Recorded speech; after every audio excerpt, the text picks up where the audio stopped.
Hello, sorry if you didn't hear me before. I forgot my mic was kind of acting up. I told them how to get free. That was all I could do. It had to be enough. But what if it wasn't? I'd read something earlier that stuck with me. It was from the back of the cookbook. Hello, sorry if you didn't hear me before. Written for the 10th edition. He'd written pages and pages of rambling philosophical essays I could barely understand. But I couldn't stop thinking about one passage in particular. I was certain I fully understood exactly what he was trying to say, but it stuck with me. Here would be his last entry before he died or lost the book. Reading the words of those who have come before me, I know them. You read it. I know you too. You are me. That is who this book finds. I've been alone my whole life, as everyone's spread out to the wind. I didn't even know these people. I told them how to get free. That was all I could do. It had to be enough. But what if it wasn't? I'd read something earlier that stuck with me. It was from the back of the cookbook. It was written by a crawler named York. It was written in the 10th edition. He'd written pages and pages of rambling philosophical essays I could barely understand. But I couldn't stop thinking about one passage in particular. I wasn't certain I fully understood exactly what he was trying to say, but it stuck with me. It appeared to be his last entry before he died. Lost the book. Reading the words of those who have come before me. I know them. You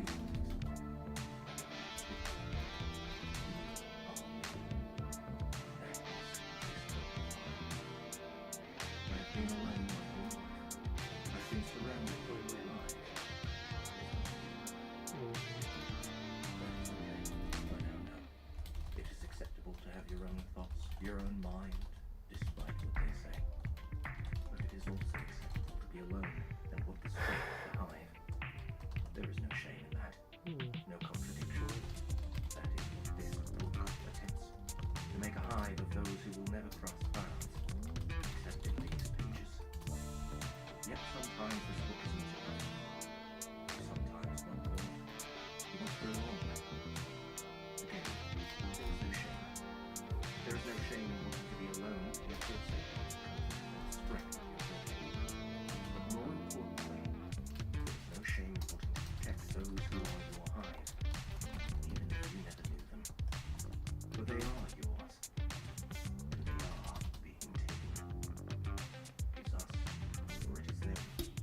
There is consolation in dying in the pursuit of justice, no matter how small or big that death is. I wasn't sure I agreed with that last word, but by the time I closed my eyes, I felt resigned to the idea that there was something more to be done than those trapped on the tracks. But what was it? I had no fucking clue. Chapter 16. I awakened to find a message from Ellie and Bonnie. Ellie. Hey, Hotshot. Your instincts were right. There is a secret way out of the robot rooms. It's a long tunnel leading downward at an angle. It doesn't look like it opens up until after the robots wake. And the robots don't wake until the monsters start their withdrawal symptoms. Luckily, we don't have to fight the metal bastards. Can't believe you blew 2 of them up. We're following the tunnel right now to see where it goes. Sounds like there's another train track down there. It's far. We'll update later. Bonnie.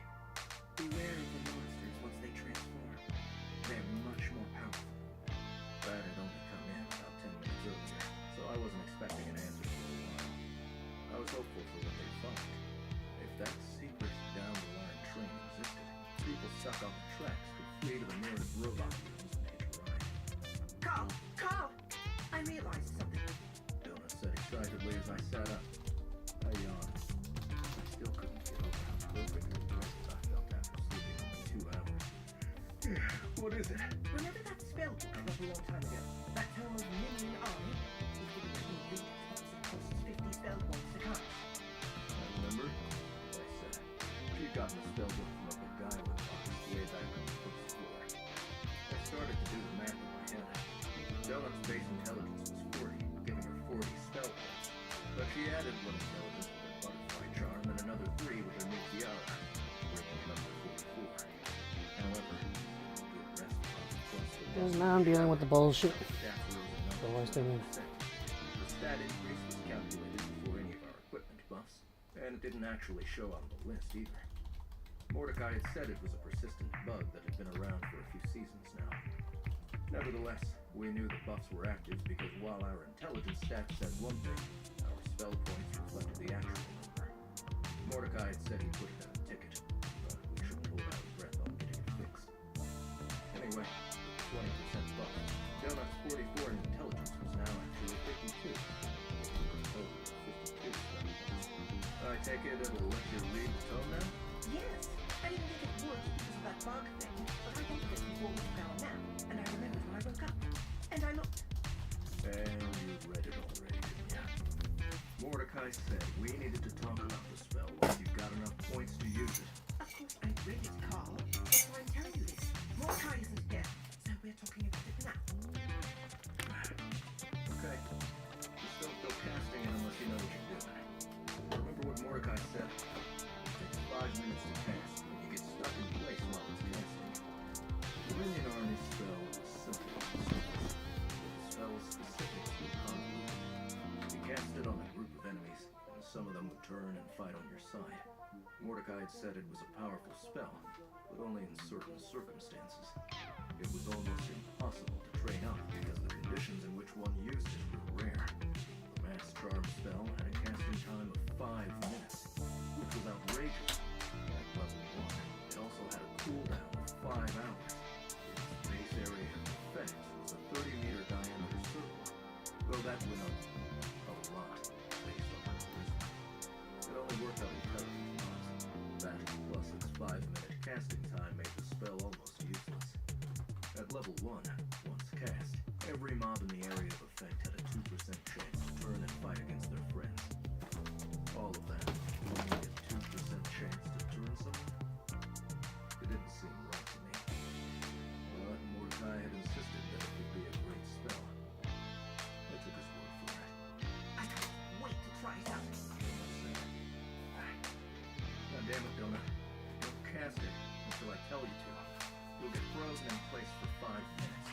If we're in a situation where a 2% chance to burn someone on our side is our only hope, we'll be running, not waiting 5 minutes. Don't be so pessimistic, Carl. Our training rule round hadn't reset yet, so we decided to head out right away. We left our personal space and entered the food court. Seated outside. Stop! Donut said just before I opened the door of the transit station. There are mobs out there. Lots of them. What? I said. My portal skills didn't work on this sewer. I didn't see anything on my map. Monsters weren't supposed to be in the transit stations. How big? Human size.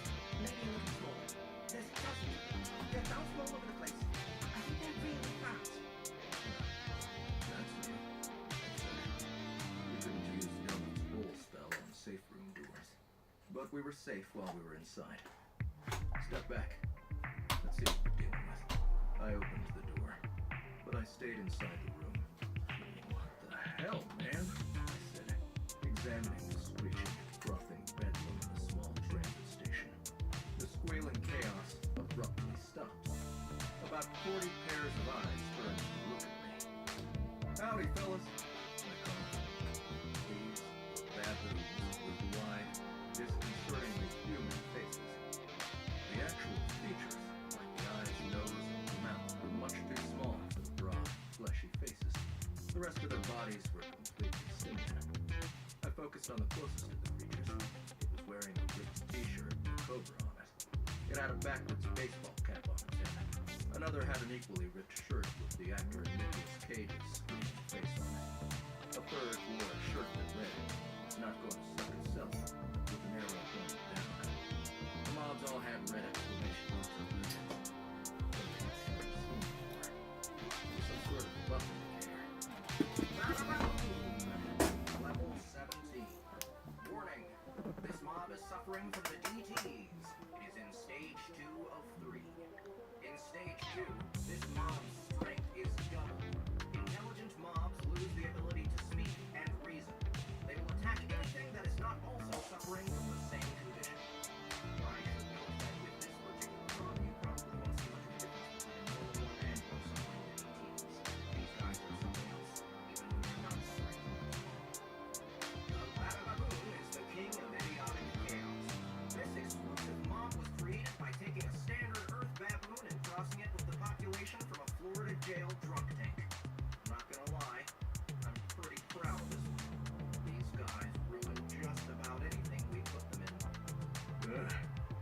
this is stage 2. I wonder what stage 1 is. My God, they look like living Botero paintings. Katya said. Some of the mobs were attempting to break into the small general store.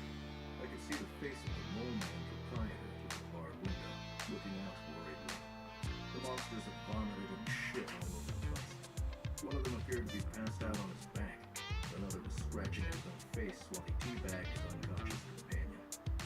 Half walked on 2 legs, and the others rushed about on all 4s. Their bright red asses flashed with the light quickly jumped about.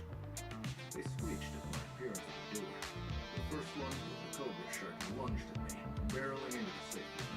It roared, swinging. Frank! The monster teleported away. A second, then a third rushed into the room, also teleported away the moment they attacked. They didn't seem to notice or care that their fellows weren't able to do any damage. Where did they come from? Katya asked. They must be from the purple line. You said the train on that one has stopped coming, but I don't know why they're allowed into the transit station. Maybe the ones suffering from withdrawal aren't blocked the same way the regular mobs are. Or maybe since they walked here, it's different. Another 3 rushed into the room, screaming and disappearing. From the back, the Bako with the stupid hot dog hat started yelling for us to close the door. Come on, I said, forming a fist. We need to get them before they all teleport away. And we need to keep them from fucking with the nightmare. I blocked the door on the train, but they could still climb on the engine and get into the cab with the window. I punched one in the head just as he lunged at the door. He grunted and barreled back. My stun effect activated, but only for a moment. The mob was dead before he hit the ground. Hell yeah, I thought. My upgraded powerful strike absolutely destroyed these things. Katya returned to her spiked She-Hulk form. It was about as big as you dare go and still be able to barely fit through most doors. Donut jumped onto the back of the window. Ready, guys? I said. I cracked my neck. I cast Bang Bro onto my gauntlet. It hissed with energy. Let's do this. Donut cast Second Chance on a dead Baba Baboon. The thing was wearing a top hat for some inexplicable reason. The zombified creature roared to life and started tearing at his companions climbing up the side of the nightmare. It didn't appear as if any had gotten into the train, but they were crawling all over the outside. A few bounded off down the track, disappeared into the darkness. At the top of the stairs, the one remaining clockwork Mongo chomped down on the screeching mob. Donut glowed as she drank a mana potion, and then she fired a 3-way laser at the mob at the end of the platform. They all cried out and fell onto their backs. Their health went down, but only about a third. The power just wasn't there when she split her magic missile into 3 orbital beams. I released my gauntlet and formed my Chistera. I hadn't gotten to use it much this floor because of the close combat nature of the trains. I called one of my new banger spheres into my hand, loading it into the curved device. I spun, and the metal ball rocketed away, blasting down the long platform. It hit one of the 3 recovering Baba Baboons in the neck with an audible splack. It fell. Dead. Damn it, I muttered. I'd been aiming for between the eyes. The ammo was nothing more than spheres made of dwarven robot scrap metal, but I'd spent some time at my engineering table making a few hundred of them. I'd made a few different sizes before settling on the baseball-sized ones. The system automatically labeled them banger spheres, but only the ones I made at that specific size. I had an idea for a few additional designs, including spike balls, but I hadn't had the chance to implement them yet. Mongo, with the donut still on his back, leaped onto the train engine and lunged at another one. Donut hissed and jumped off, bounding once before landing on my shoulder. Katya, meanwhile, had another in the barrel and was smashing him between her arms as Kimi no wa kono tomo no wa. But at least she was actively fighting. These monsters were exceptionally strong, and they moved fast, but their speed didn't translate well into precise movement. This buff, or debuff, depending on how you looked at it, was similar to being hopped up on a PCP. I paused to watch Katya grapple with her opponent. For a moment, it looked as if the mob was about to power his way out of her arms, but her body jerked to the side, twisting at an unnatural angle, taking the Baba Baboon's top half with her.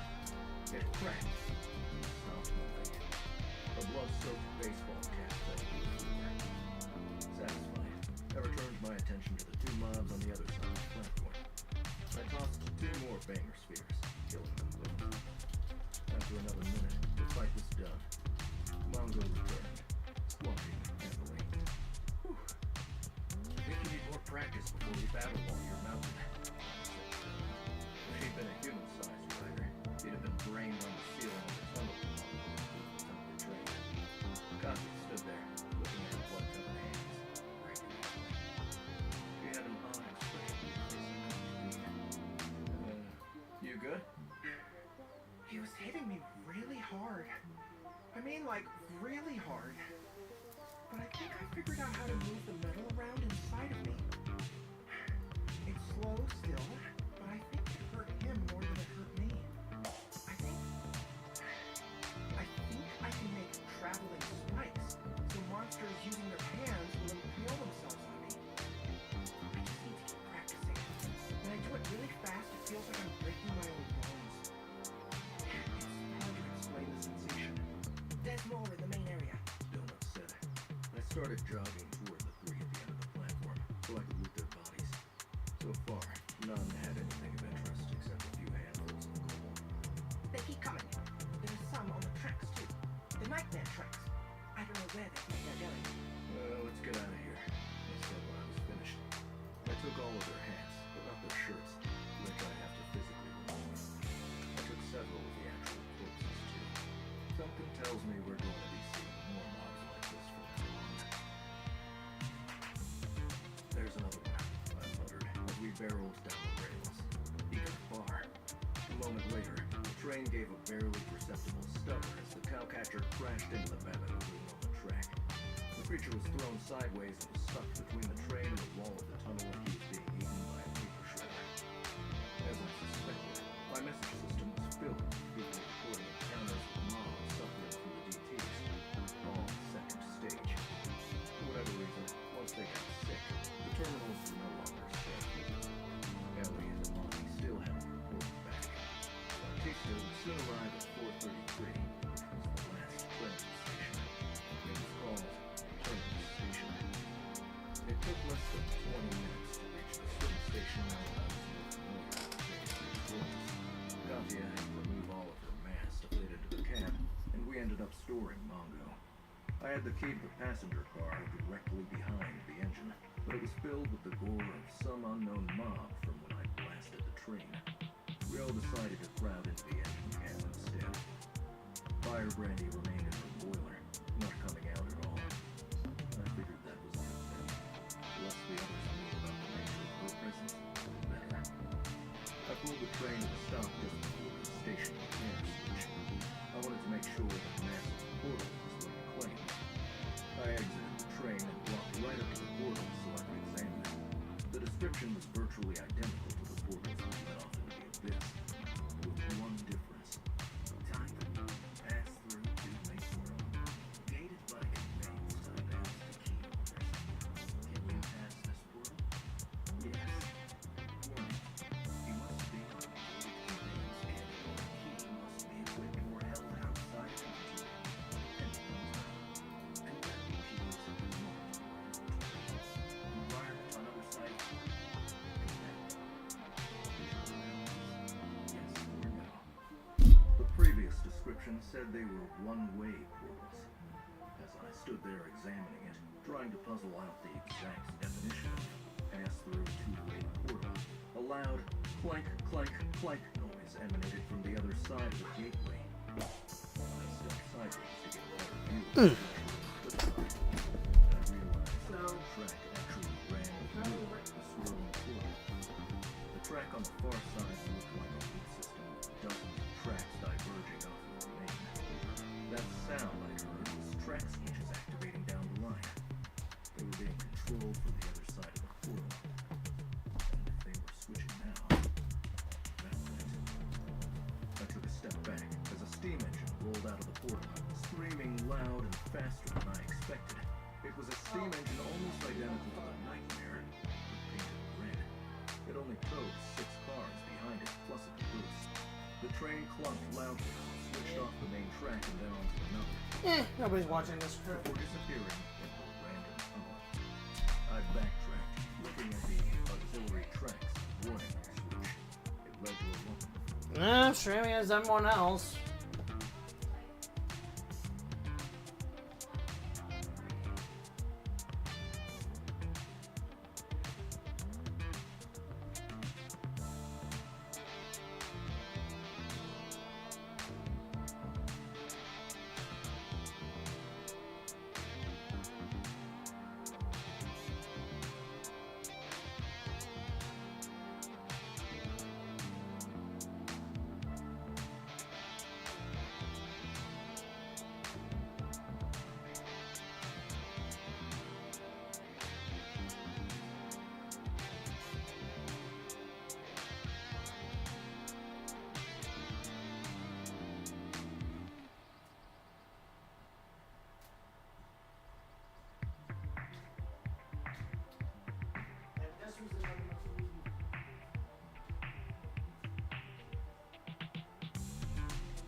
Gimme.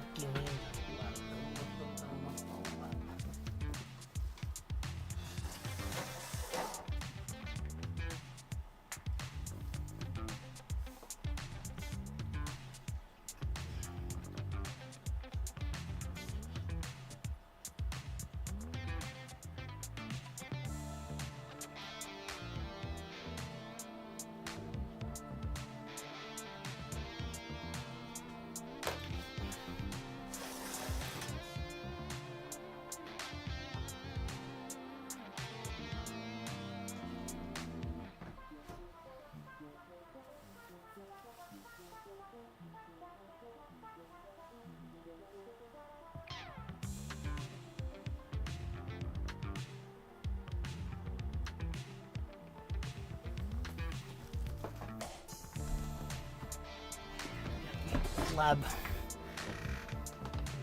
On the track that entered the root system. That basically meant I could jump onto a different track without going through the gateway if I wanted.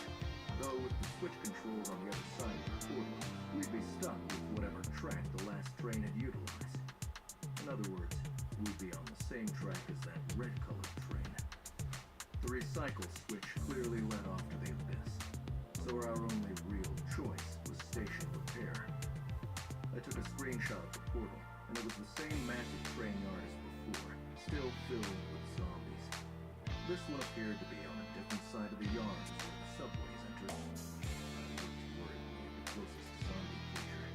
I couldn't examine its properties using the picture, but I recognized the monster as a zombified Cornet, one of the sound attack rabbit monsters. The skinless monster was covered in sores that exposed bones, as if worms had erupted from the inside. It reminded me of the parasitic worm things that had infested Grimaldi's circus crew. I shuddered. I returned to the train to find Fire Brandy sticking her head out of the door, chatting away with Donna and Katya. I'm another two. They were saying as I entered the train. Mike is named longer. That's a good name. Randy said, I have two children so far. We don't know how young you represent that the older. What about you? she asked Katya, who had retreated to the back of the cab to escape the heat. Zombies.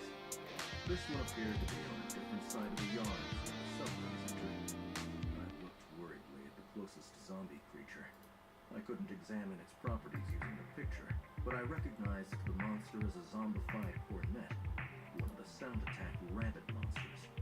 The skinless monster was covered in sores that exposed bones, as if worms had erupted from the inside. It reminded me of the parasitic worm things that had infested Grimaldi's circus crew. I shuddered.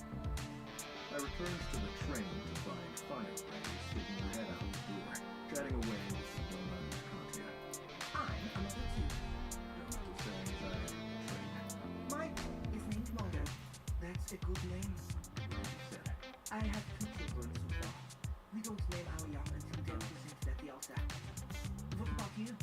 she asked Katya, who'd retreated to the back of the cab to escape the heat. No kids. I was about to adopt, but aliens destroyed my plan. That's too bad, honey. Randy said, sounding genuinely sincere. She looked at me. Her face flushed up, as if in pain. Another child was born. We're heading out. Returning to the station. I don't suppose you know if they'll let us just drive the train out of the yard? Don't know. They usually just go in circles all day long. Try not to blow the train up, okay? I have two little ones to look after. I'll do my best. Chapter 17. When we entered the portal, every car on the train began. The world flashed, the train stopped, and we entered a massive train yard. A notification appeared. Entering Station and Repair Hub E. Station E? Katya said. Does that mean there are more of these giant things? Probably, I said, looking over the massive yard. It just went on and on. Remember, there are 9,000-something stairwells out there. When we saw that clip with Lucia Moore, there were several bunched up in that one area. But that still means there has to be hundreds of instances of each one of those stairwell stations. There's no way they can fit all of those trains into a single train yard. This station is big, but it's not that big. I bet there's at least 20 of these yards. There might even be more than one of those abyss places I saw earlier. You think they all have zombies in them? No one asked. Maybe. Who knows? I said. We were still in an underground area, but the ceiling was very high, higher even than the fake sky of the Overcity. The place was lit with random spotlights, giving the whole area a surreal, washed out look. The train clumped as it moved over several switching tracks, and we angled forward, pushing into a long track section, straightening out the cars behind us. I marveled at the sheer size of the place. It had to be at least a full mile before it was fit.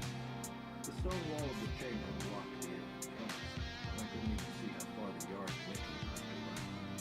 Thousands of zombie creatures milled about, They gave no heed to our sudden appearance. Most were congregated in the far distance, up against the high wall that led out of the yard. The entire fence was shaking, I realized. We were pushing it back and forth. It would collapse at any moment. Dozens of freestanding towers dotted the rail yard at regular intervals, like watchtowers at a prison. At this distance, I couldn't see a creature inside the fortification, but there was definitely movement in the closest one, about a quarter of a mile away. Oh, crap, I said as we were automatically moving into another track, one with a dead end. The sign above the track read, Service Bay 32. A shadow fell over the cab as we went under a corrugated metal awning. I had to slow and stop. I knew the train would go backward, but I was hoping to find a way to unhook the broken cars behind us and steam out of the yard and onto one of the other tracks. Looks like the road ends here. Maybe not. Katya said, peering out the other vehicle window. It stops here, but there's a roundabout system. She pointed forward, and I saw that she was indicating a vast, baseball field-sized section of ground that appeared as if it could spin like a turntable. Track sections on the circular platform were designed to line up with these service bays, allowing trains to proceed forward. You could pull the engine onto the platform, and it would spin, lining up with another track. One of the odd watchtowers was situated at the edge of the disc. I assumed the controls for the turntable were up there. Hey, there's some zombies. Dylan said. She had her face smushed up against the glass, looking out into the yard. I followed her gaze out the side window to the pair of monsters shuffling by. She was right. One of them was speaking with the other. The zombies don't talk. They hadn't noticed us yet. These were a pair of moss-covered, bark-skinned creatures. They were covered with the same sores as everyone else, though with their wooden skin, it looked like gunshot wounds. Festering Ghoul, level 18. One of the unfortunate side effects of the rev-up amazing cure-all vitamin immunity shot is the possibility of addiction. If a customer becomes addicted to the vitamin shot, and they do not take their dosage in time, they oftentimes start suffering from withdrawal. The effects of withdrawal ravage the addict's body, and if they are not treated in time, they begin to suffer from a dreaded condition known as the DTs. Once the DTs start, there is no cure. All die.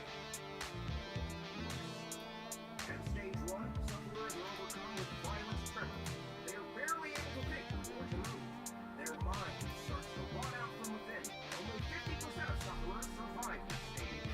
Half move on to stage 2, which allows for increased mobility. The other half drop dead. They don't stay dead long, however. They soon transform into what you see before you now. A festering ghoul. Important note, a festering ghoul is not a true ghoul. It is not undead. It is simply a new life form reborn in the shell of the old. As such, anti-undead attacks will not work on them. Still, a double tap on these guys is not a bad idea. A festering ghoul has two purposes. One, to devour as much organic material as possible, and two, to find more of its kind.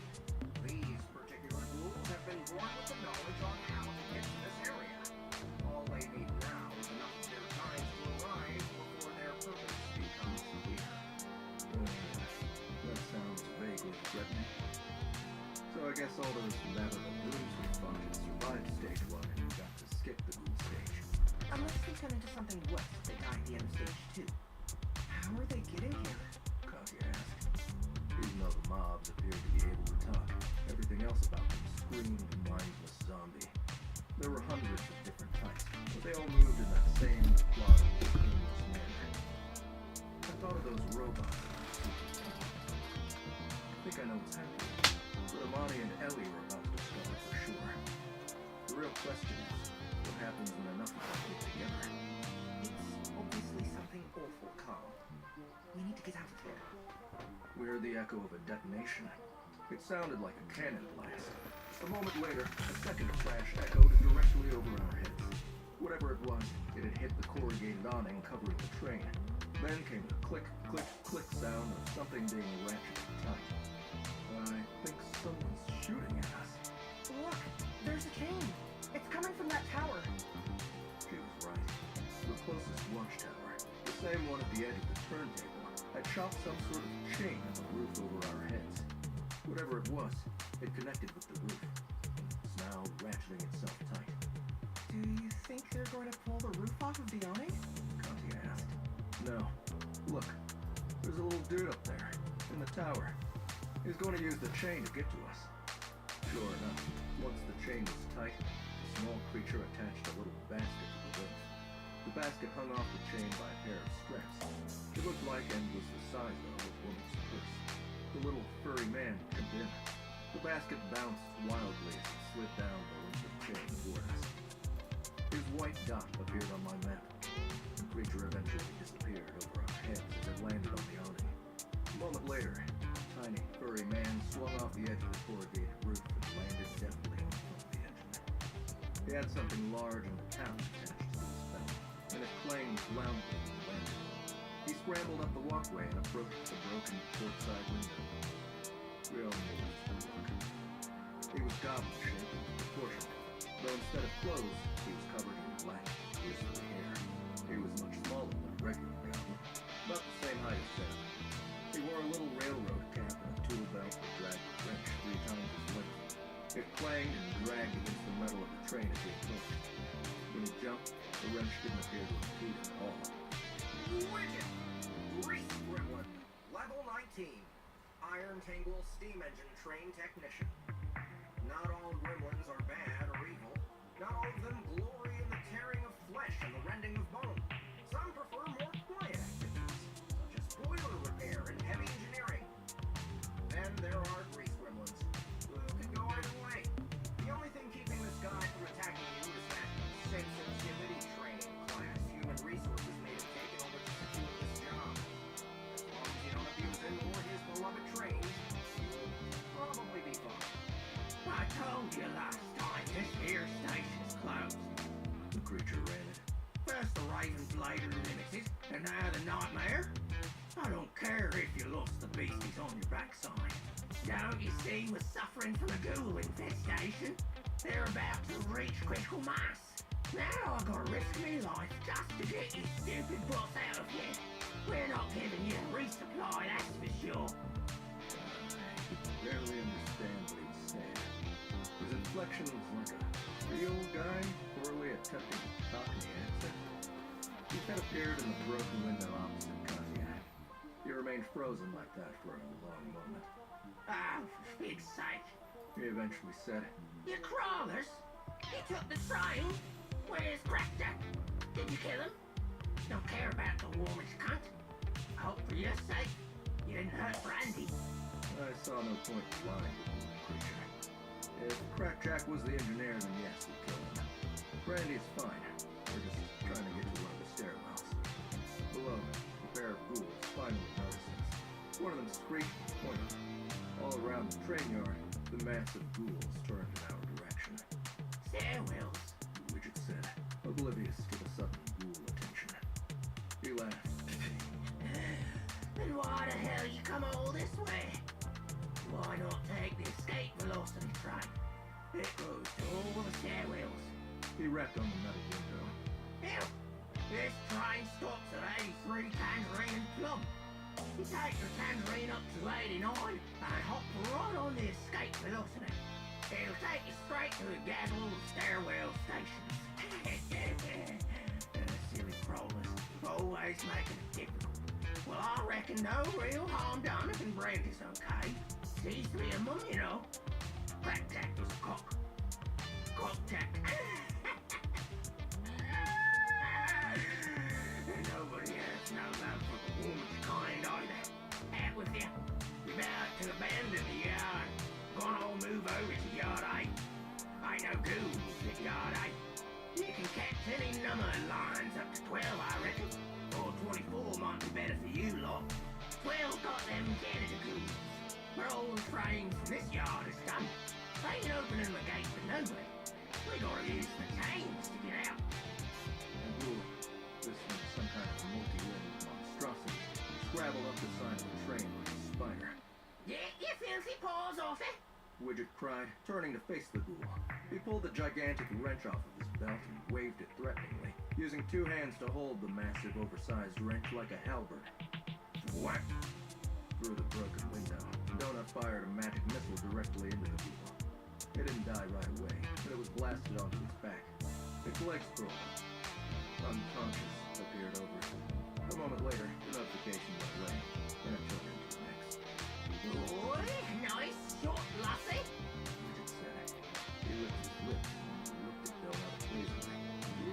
I like a lassie with the meat on her bones, especially when we're fighting them. Excuse me, Donut said. did you just call me fat? Why are the ghouls here?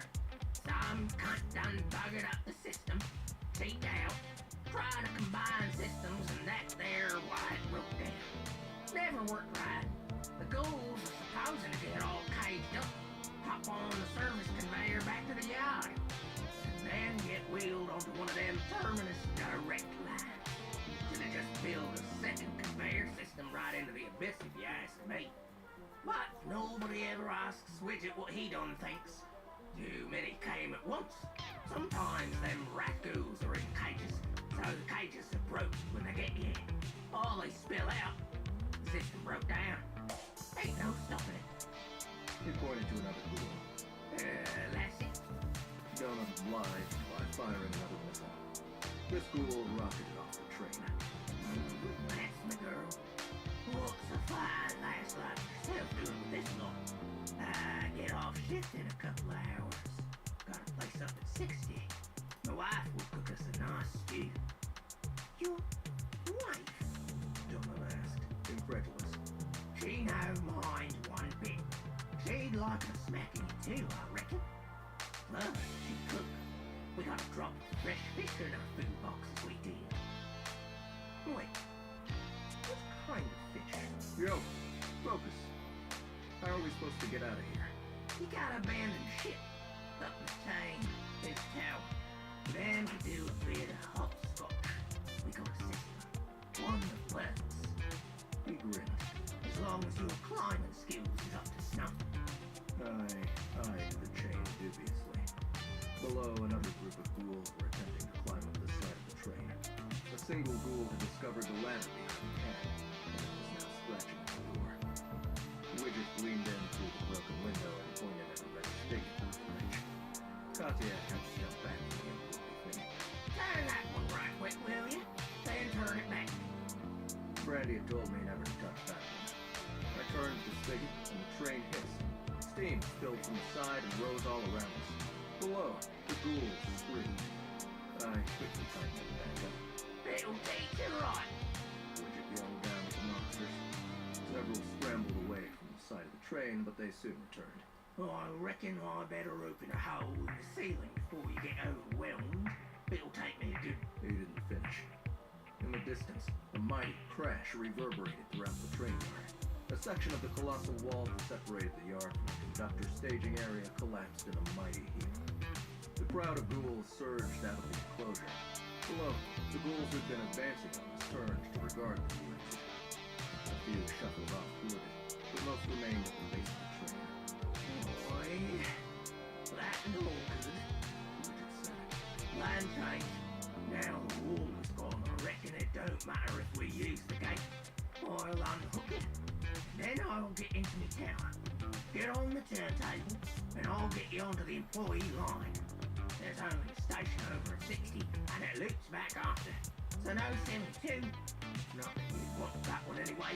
But there's a service entrance at every station between here and back. Go slow, you'll see.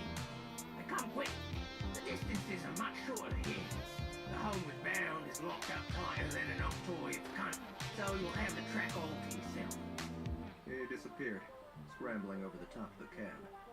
He dropped into the space behind the cab in the next car. That one ghoul remained at the door, but Widget dropped him with a bonk to the head with his wrench.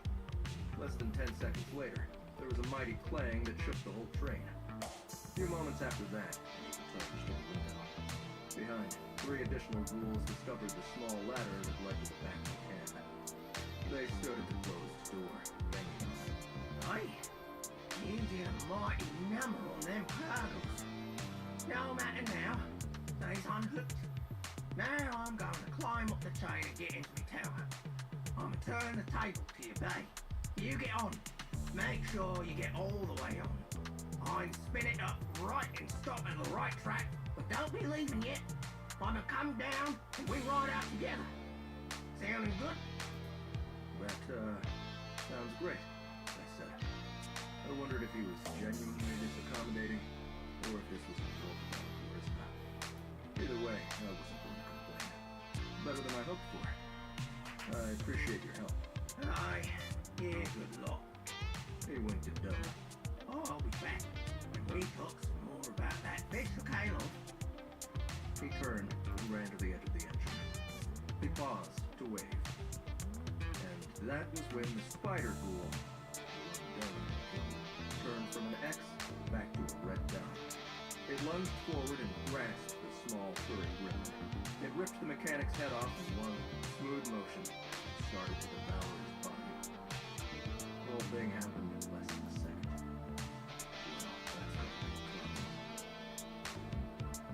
We have a few choices, I said, as Donut shot the reanimated spider off the engine.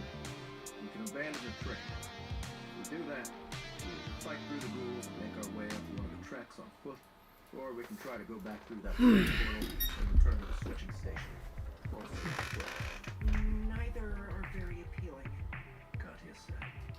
I gazed out the window at the length of chain attaching the top of the awning to the tower. I can try climbing that chain up into the tower, directly over our heads. Whatever it was, it had hit the corrugated awning covering the train. Then came the click, click, click sound of something being ratcheted tight. I think something's jumping at us. Look, the cable. It's coming. The closest watchtower, the same with the edge of the turntable, had shut up a quick chain at the roof over our heads. Whatever it was, it connected with the roof. Now ratcheting itself tight. Do you think they're going to pull off of the awning? No. Look. There's a dude up there, in the tower. He's going to use the chain to get to us. Sure enough, once the chain was tight, the small creature attached a little basket to the lift. The basket hung off the chain by a pair of straps. It looked like an to the sidewall of the river's foot. The little furry man jumped in. The basket bounced wildly as it slid down the length of chain toward us. His white dot appeared on my map. The creature eventually disappeared over our heads as it landed on the awning. A moment later, the tiny furry man swung off the edge of the corrugated roof and landed deftly in front of the engine. He had something large and metallic attached to his belt, and it flamed loudly. He scaled the walkway and approached the broken port side window. We all moved to look. It was goblin-shaped, though instead of clothes, he was covered in black, bristly hair. He was much smaller than a regular goblin, about the same height as Dev. He wore a little railroad cap and a tool belt that dragged a wrench 3 times its length. It clanged and dragged against the metal train as he approached. When he jumped, the wrench didn't appear to impede him at all. Reese Gremlin, level 19. Iron Tangle Steam Engine Train Technician. Not all gremlins are bad or evil. Not all of them glory in the tearing of flesh and the rending of bone. Some prefer more quiet activities, such as boiler repair and heavy engineering. Then there are grease gremlins, who can go either way. The only thing keeping this guy from attacking you is that sensitivity training class human resources made him take in order to secure this job. As long as you don't abuse him or his beloved trains, you'll probably be fine. I told you last time this here station's closed. The creature ran it. First the Raven Blader Limited, and now the Nightmare. I don't care if you lost the beasties on your backside. Don't you see we're suffering from a ghoul in this station? They're about to reach critical mass. Now I'm gonna risk me life just to get you stupid butts out of here. We're not giving you a resupply, that's for sure. Barely understand what he was saying. His inflection was like a Creole guy poorly attempting a Cockney accent. His head appeared in the broken window opposite Katya. He remained frozen like that for a long moment. Ah, big sake. He eventually said, You crawlers! You took the train? Where's Crackjack? Did you kill him?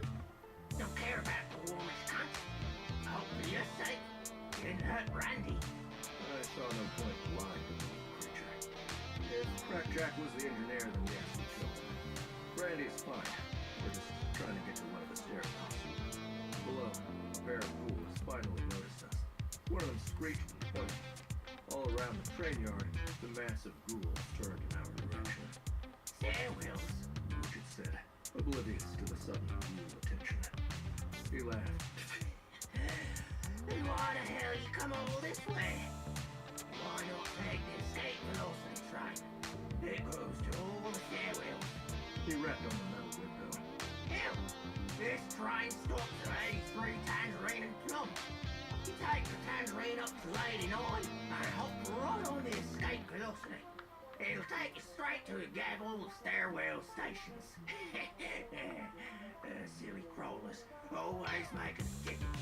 Well, I reckon no real harm done if Brandy's okay. She used to be a mum, you know. Crackjack was a cock. Cockjack. Nobody else knows how to put the woman's kind on there. Heck with you. We about to abandon the yard. Gonna all move over to yard 8. I know ghouls at yard 8. You can catch any number of lines up to 12, I reckon. Or 24 might be better for you lot. 12 got them janitor ghouls. But all the trains from this yard is done. They ain't opening the gate for nobody. We gotta use the chains to get out. A ghoul, this some kind of multi-limbed monstrosity, scrabbled up the side of the train like a spider. Get your filthy paws off it! Widget cried, turning to face the ghoul. He pulled the gigantic wrench off his belt and waved it threateningly, using 2 hands to hold the massive, oversized wrench like a halberd. What? Through the broken window, Donut fired a magic missile directly into the ghoul. It didn't die right away, but it was blasted onto its back. Its legs curled up. Unconscious, appeared over it. A moment later, the notification went away, and it turned into the next. Boy, nice shot, lassie! Widget said. He licked his lips and lifted Donut amazingly. I like a lassie with the meat on the nose. Especially when we're fighting. Excuse me, Donut said. did you just call me fat? Why are the ghouls here? Some cunt done buggered up the system. Checked out. Tried to combine systems and that there why it broke down. Never worked right. The ghouls are supposed to get all caged up, hop on the service conveyor back to the yard, and then get wheeled onto one of them terminus direct lines. Should have just built a second conveyor system right into the abyss if you ask me. But nobody ever asked this widget what he done thinks. Too many came at once. Sometimes them rat ghouls are in cages, so the cages are broke when they get here. All they spill out. System broke down. Ain't no stopping it. He pointed to another ghoul. Lassie. Donut obliged by firing another missile. This ghoul rocketed off the train. That's my girl. What's a fine lass like yourself doing with this lot? I get off shift in a couple of hours. Got a place up at 60. My wife will cook us a nice stew. Your wife? Donut asked, incredulous. She don't mind one bit. She'd like a smacking too, I reckon. The lassie. Back to the yard. And then get wheeled onto one of them terminus direct lines. Should have just built a second conveyor system right into the abyss if you ask me. But nobody ever asks Widget what he done thinks. Too many came at once. Sometimes them rat ghouls are in cages, so the cages are broke when they get here. All they spill out. System broke down. Ain't no stopping it. He pointed to another ghoul. Lassie. Donut obliged by firing another missile. This ghoul rocketed off the train. That's my girl. What's a fine lass like yourself doing with this lot? I get off shift in a couple of hours. Got a place up at 60. My wife will cook us a nice stew. Your wife? Donut asked, incredulous. She don't mind one bit. She'd like a smacking you too, I reckon. Plus, she cook. We got a drop of fresh fish in our food box if we did. Wait, what kind of fish? Yo, focus. How are we supposed to get out of here? We got an abandoned ship, up in the chain, in the tower. Then we do a bit of hopscotch. We got a system, one that works. He grinned. As long as your climbing skills is up to snuff. I eyed the chain dubiously. Below, another group of ghouls were attempting to climb up the side of the train. A single ghoul had discovered the ladder behind the cab, and it was now scratching the door. Widget leaned in through the broken window and pointed at a red spigot with his wrench. Katya had to jump back from the unwieldy thing. Turn that one right quick, will you? Then turn it back. Brandy had told me never to touch that one. I turned the spigot, and the train hissed. Steam spilled from the side and rose all around us. Below, the ghouls screamed. I quickly tightened it back up. It'll take you right. Widget yelled down at the monsters. Several scrambled away from the side of the train, but they soon returned. I reckon I better open a hole in the ceiling before you get overwhelmed. It'll take me a good... He didn't finish. In the distance, a mighty crash reverberated throughout the train yard.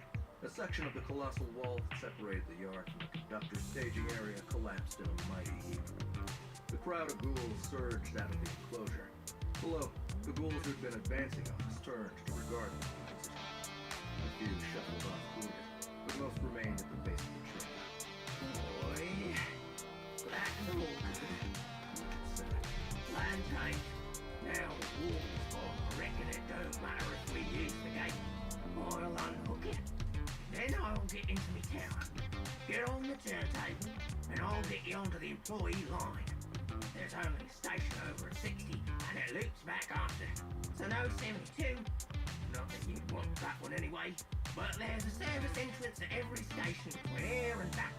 Go slow, you'll see. Now come quick. The distances are much shorter here. The homeward bound is locked up tighter than an octoid, so you'll have the track all to yourself. He disappeared, scrambling over the top of the cab. He dropped into the space behind the cab in the next car. That one ghoul remained at the door, but Widget dropped him with a bonk to the head with his wrench. Less than 10 seconds later, there was a mighty clang that shook the whole train. A few moments after that, and he returned to the window. Behind him, 3 additional ghouls discovered the small ladder that led to the back of the cab. They stood at the closed door, banking on it. What? You can buy a number on them hurdles. Now, he's unhooked. Now I'm gonna climb up the chain again. I'm able to say, you get on. Make sure to go all the way.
Gimme Owa, come on, Anuna Owa.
Kindness is in head through head. As they think it should be. I spin it up right and This stop was the right track. kind of Are nice. we leaving yet? Wanna come down and we ride out together? Sounding good? That, sounds great. I wondered if he was genuinely this accommodating, or if this was a result of our charisma. Either way, I wasn't going to complain. Better than I hoped for. I appreciate your help. Aye, yeah, good luck. Your wink is done. Oh, I'll be back. And we we talk some more about that fish, okay, love? He turned and ran to the edge of the engine. He paused to wave. And that was when the spider ghoul, the one Dylan had killed, turned from an X back to a red dot. It lunged forward and grasped the small, furry gremlin. It ripped the mechanic's head off in one smooth motion and started to devour his body. The whole thing happened in less than a second. Well, that's going to be a problem.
Alright, come on and done it. Alright. Done it. Do.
Boy.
Gimme, alright. Come on, alright.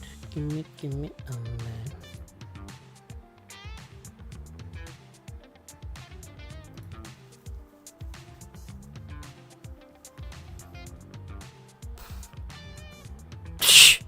I could just start doing reaction streams, the most low effort for some reason, big turnaround content, but that feels squishy.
Your touch.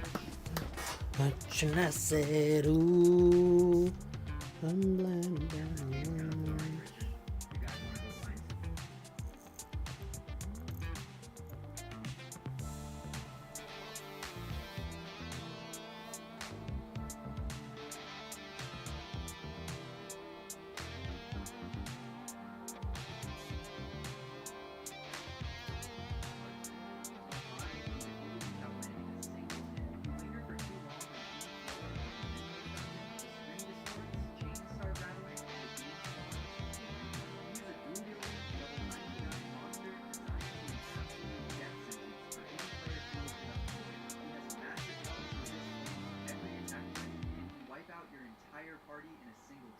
However, in the original version of Persona 5, players discovered a game-breaking oversight tied to the calendar system. During specific days in November and December, a unique weather event takes over the city. The game claims this atmospheric change makes citizens feel lethargic, but it also applies the despair status effect to shadows in the dungeon. For some reason, the developers forgot to make the Reaper immune to this specific debuff. When you encounter him on these days, you don't need to attack. You just have to survive for 3 turns while the invincible god of death suffers from depression. On the 3rd turn, falls over and dies. The hardest enemy in Persona 5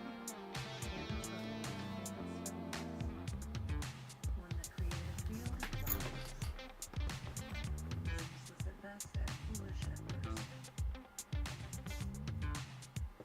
She loved magic and full of freedom. She genuinely wanted everybody well.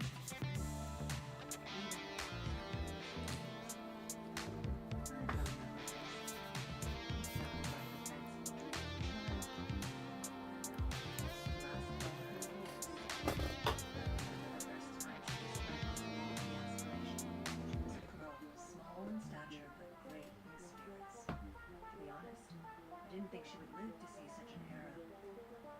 In her time, she found it in Angie's magic. Did she ever tell you what her favorite spell was? One that created a field of flowers. Useless at best and foolish at worst. She loved magic and full of freedom.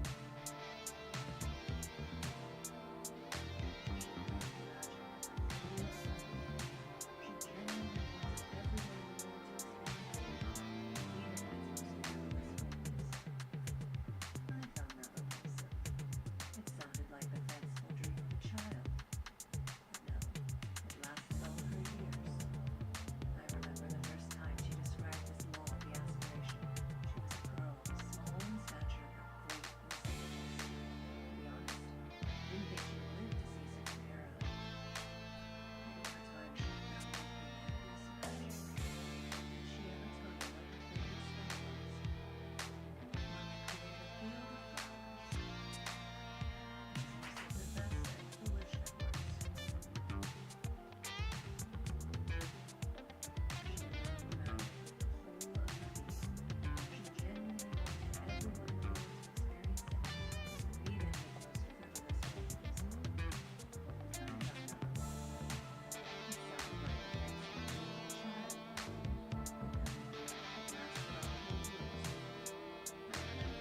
she would live to see such an era.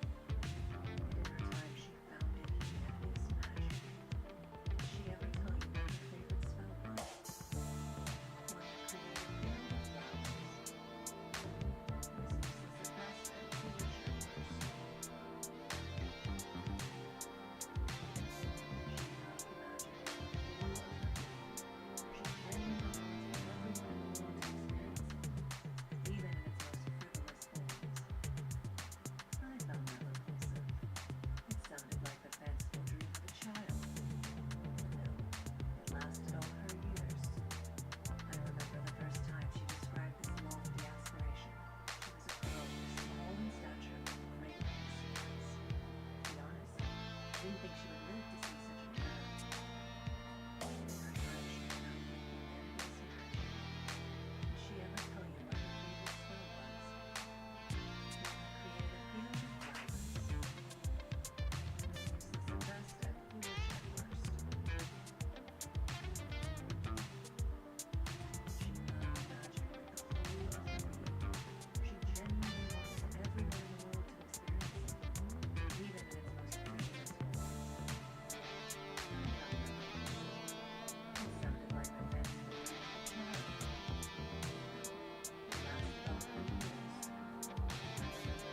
answer the question. Does the sparkling water actually work? Let's try the regular stick first.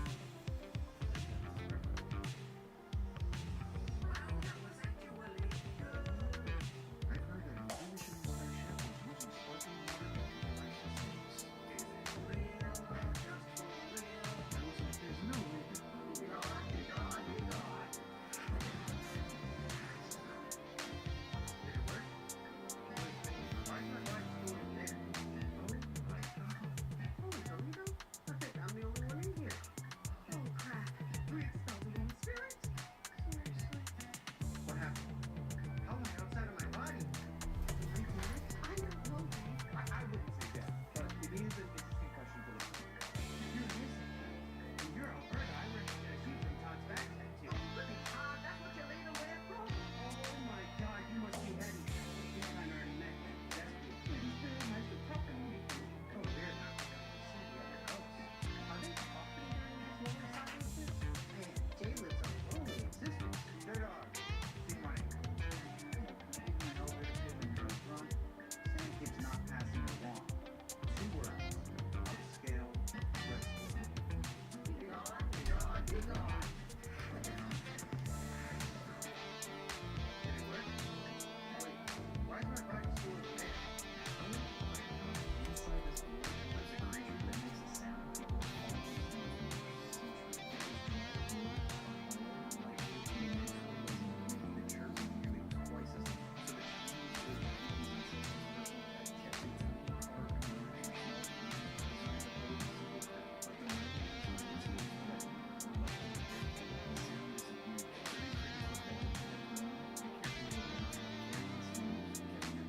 tea ceremonies and placed beside the bed at night, helping people slow down, quiet their thoughts, and fall asleep.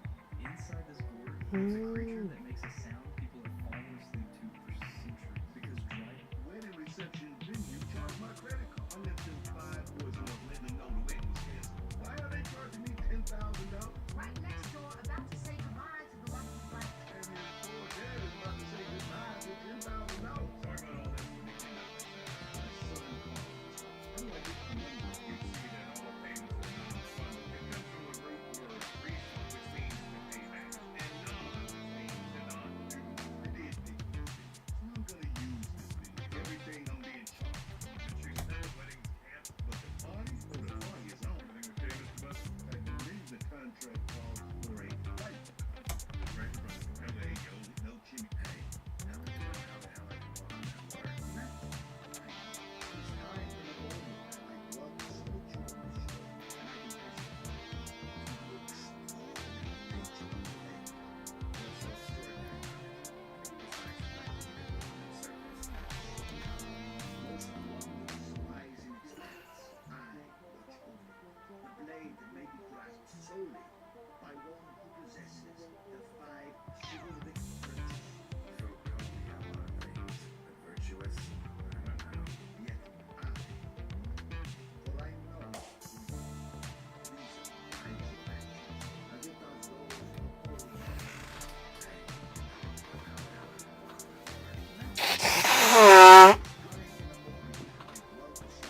Give it a try.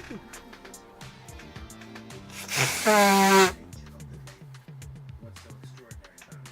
I mean, besides the fact that you can walk on the surface.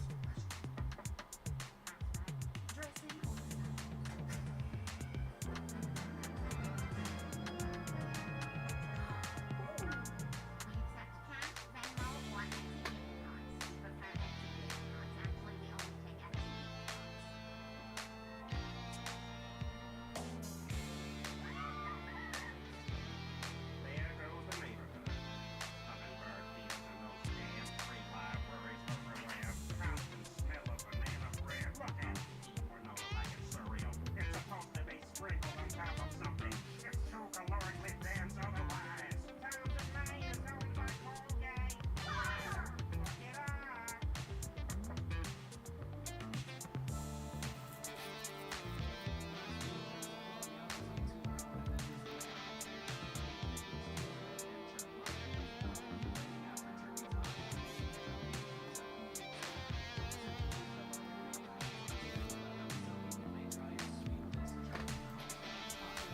wants revenge for past crimes.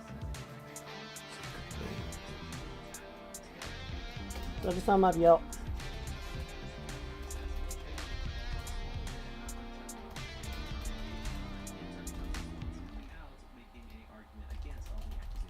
Dang. Basically.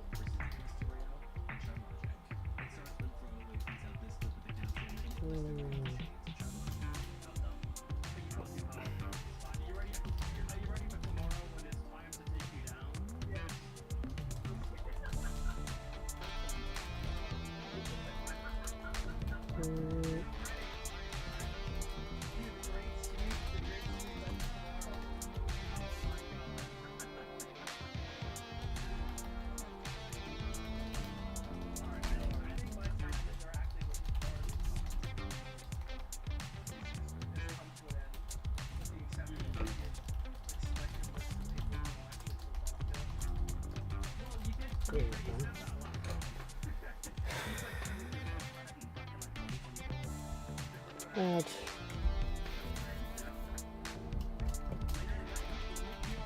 Wait a minute.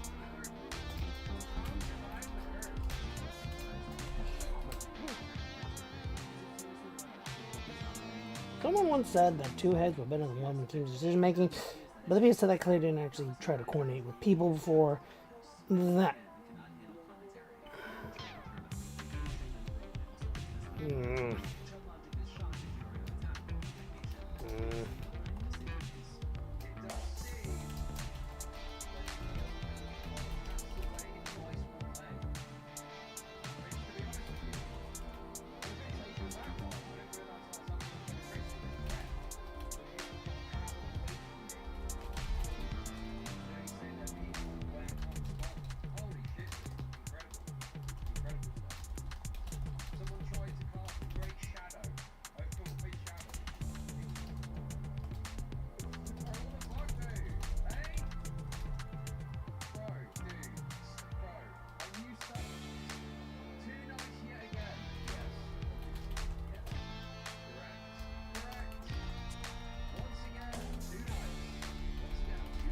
Wait a minute.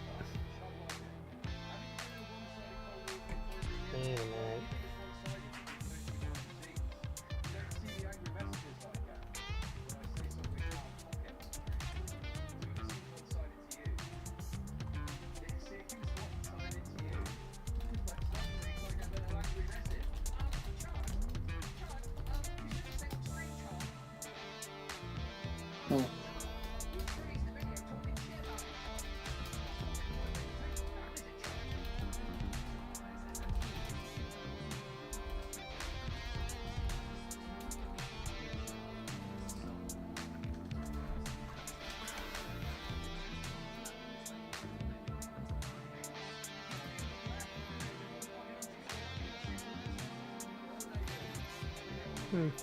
Is it real or just for the real?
Right.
Any treasure in existence.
You don't need the whole thing, right? Wait a minute. Luigi, you just said...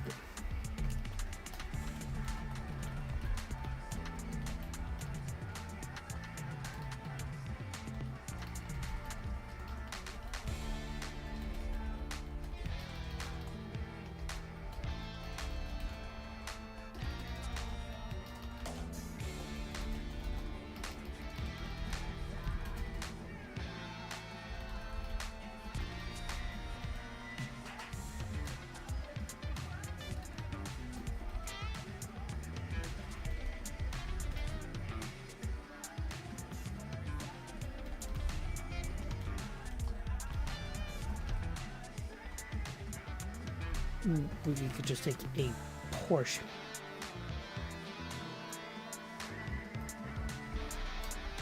Wait a minute.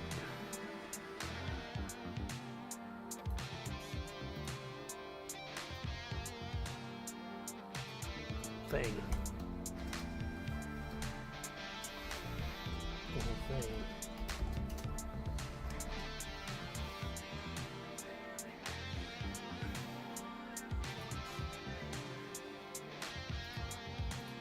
You just said that we could just take a portion of them.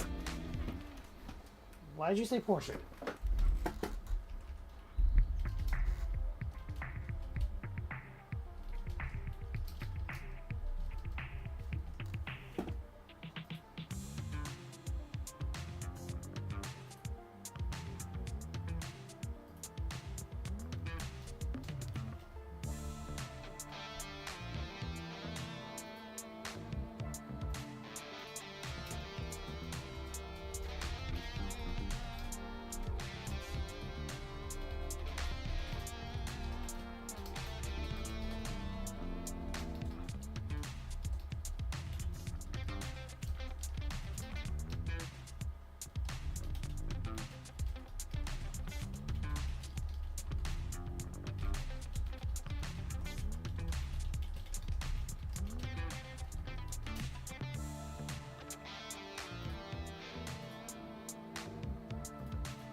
See, portion?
Expected interaction based on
more specifically.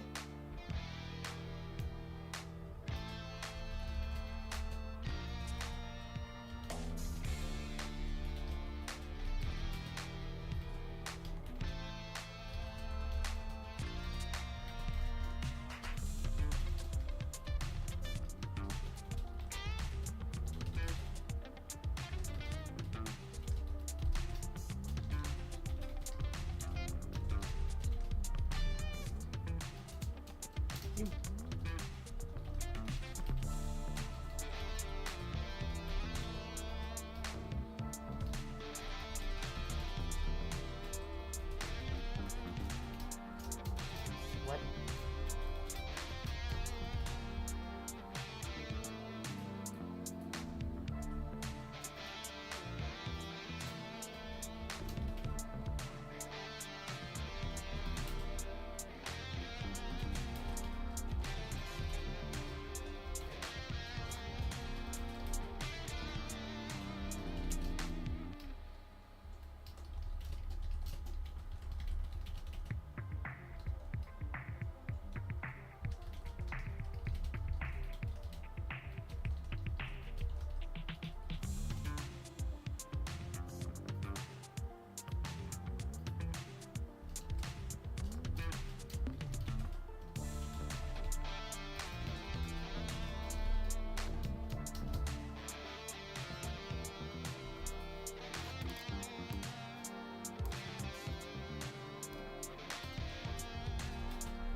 Be honest.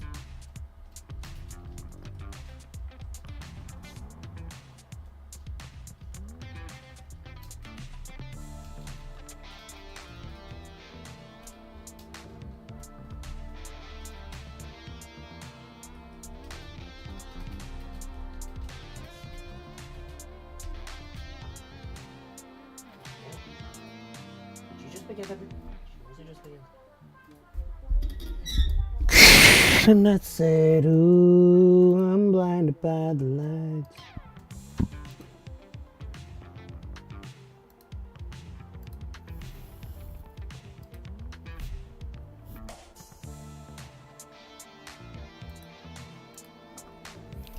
And I said, ooh, I'm blinded by the lights.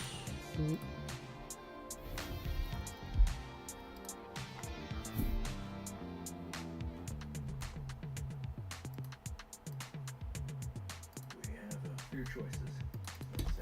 Donut shot the reanimated spider on the engine. We can abandon the train. If we do that, we can fight through the ghouls and make our way up one of the tracks on foot, or we can try to go back through that same portal and return to the switching station, also on foot. Neither are very appealing. I'll watch these out a Vietnamese character or two Vietnamese characters. Make them twins. Make them sword people. Chung sisters for the win. But I can figure out the turntable controls.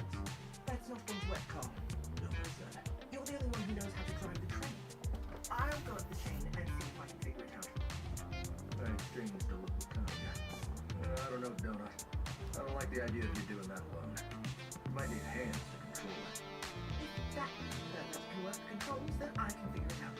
Besides, you win if you can climb that chain. Mongo will be able to graduate college by the time he gets up there. I can do it quick. I can probably jump if I have to. But I'd rather save it for coming back. Okay, I said after a moment. Just be careful, I'm always careful, Carl. Donut said. Sure, I'm going out there. wait, I said. I pulled a hobgoblin smoke purple from my inventory and tossed it through the window. It ricocheted off the side of the engine and landed on the ground between two ghouls. Thick smoke started to billow around the train. Donut leaped through the window, traversed down the walkway to the very front of the engine. She turned and leaped up to the top of the awning, flying easily into the air. A moment passed, and then I watched as she nimbly rushed up the chain. 20 seconds later, she disappeared from the tower. Donut. Wow! I can see really far! There are a bunch of subway cars at the other end. I can see the gate where the trains are supposed to go through. The building there is on fire.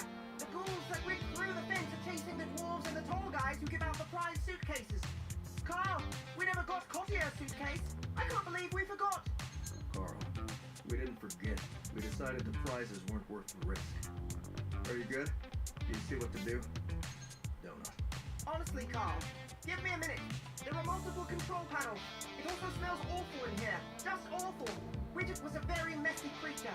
How many lotion containers does one gremlin need? I can't imagine his wife was a very good cook, considering how much time he obviously spent up here. Carl, make sure you loot everything. You never know what might come in handy. Donut. Was that supposed to be a pun? Carl, just hurry up. Donut. Don't pressure me, Carl. A loud clanking filled the train yard. In the distance, a freight car sitting by itself on a track toppled over onto its side. Donut. Whoops. Wrong panel. Carl. How in the hell? Ahead, the massive turntable rumbled.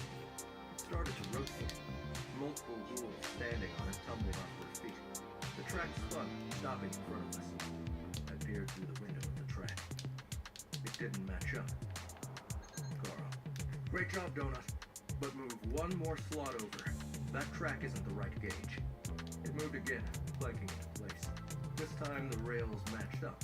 I pulled the brake, knocked on the window to let Brandy know we were moving. I used the train forward. We had almost a dozen ghouls. I actually want to try Jetpack Cat for once, but whatever. They stumbled as the train lurched. A few fell off. The train detached from the other cars as it moved. Thank goodness. I pulled as far forward as I dared, making certain we were fully on the platform.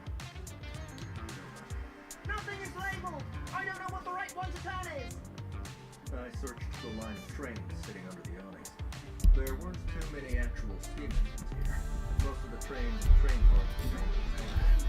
I did catch sight of one engine sitting on the track adjacent to the other. It was a single passenger car, and the train was facing the other way. It was also painted blue. I followed the line of tracks as they curved toward the distant engine. Most of the track sides for the steam engines curved back toward the portal. I think I know which one. I'll tell you when to stop. Now see if there's a control up there that will open the gate. I already opened it by accident, and more ghouls started walking out. I didn't tell you because I thought you might get mad. Donut used puddle jumper to return to the nightmare.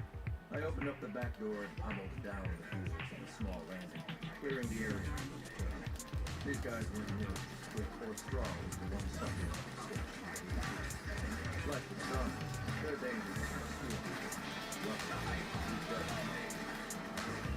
Donut reached down to the door. It rumbled.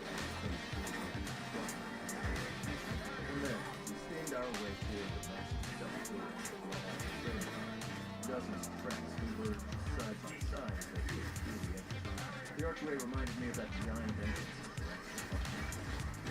We moved slowly, the ghouls mostly fire the train, but the couches sometimes complex, causing it to spin away. Sometimes they died, but we suspected if we didn't get them in place, they'd get right back on.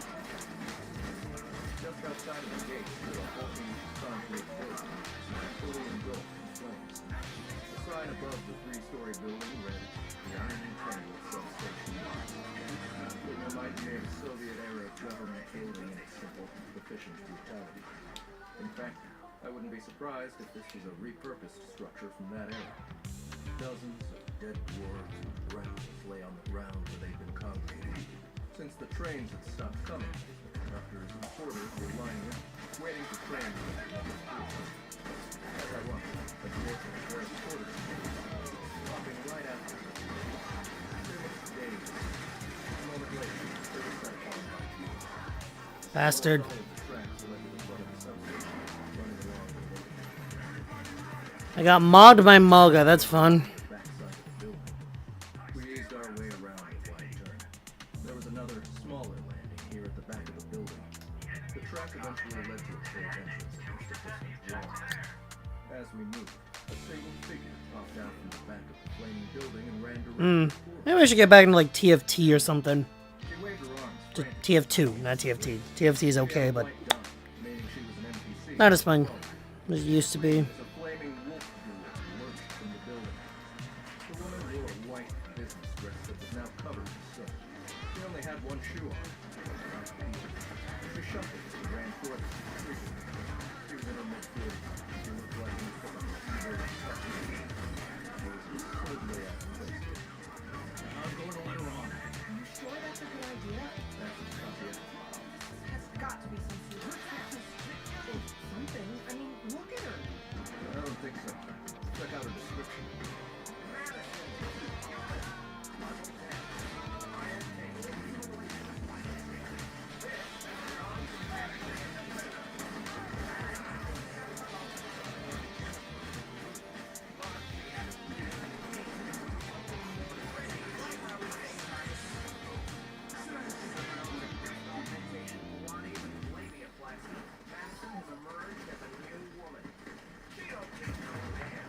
While only a human resources associate, she started her career late.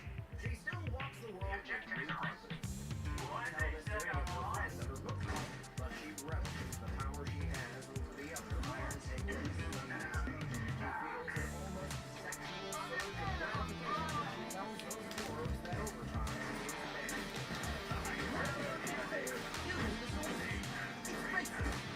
Madison cried out as the wolf wheel leaped and caught the back of her hair and ran with her. She tumbled back. Jonah! I said. She jumped through the broken window, jumped to the top of the cab, and shot 2 quick magic missiles. The former wolf monster hissed and dropped.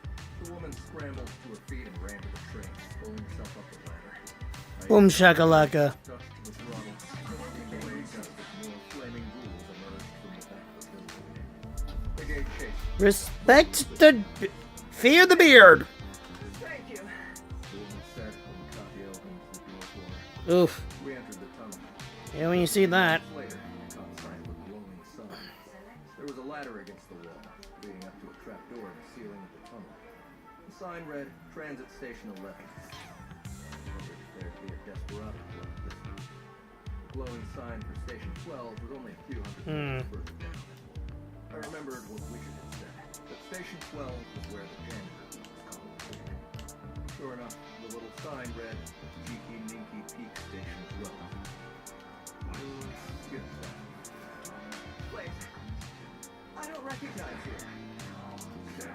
How did you get in here? What are your employee numbers? Hardly. Do I look like someone who'd work for a train yard? The woman was a mess.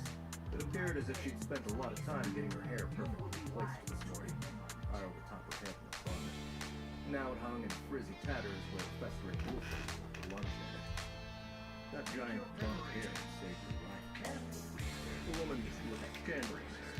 The look instantly reminded me of Steve's mom. The woman even had the same my face lift as a bit too straight Catwoman flair. Customers are not allowed in the train engine. I'm going to have to go with the transit board. This is the most irregular. Station 13 looked by. It was also Lady, you just saved your ass. If you don't like it, I can stop and let you off right here. I'm sure those schools will take fine for it. You're taking too long. There you deserve something. Yeah? How do we get there? I'm not even kidding. Is there any map or something in here? Station 13 is big. We're going to stop at the service entrance for 24 to check it out and see if we missed anything. After, we're up to 60 and 70. Widget said there's a loop after that. Train can turn around. That's true. You can stay in the area until it's time. Madison said. Incredulous. Suggesting I'm a prisoner, and Station 60 is where the lower employees are.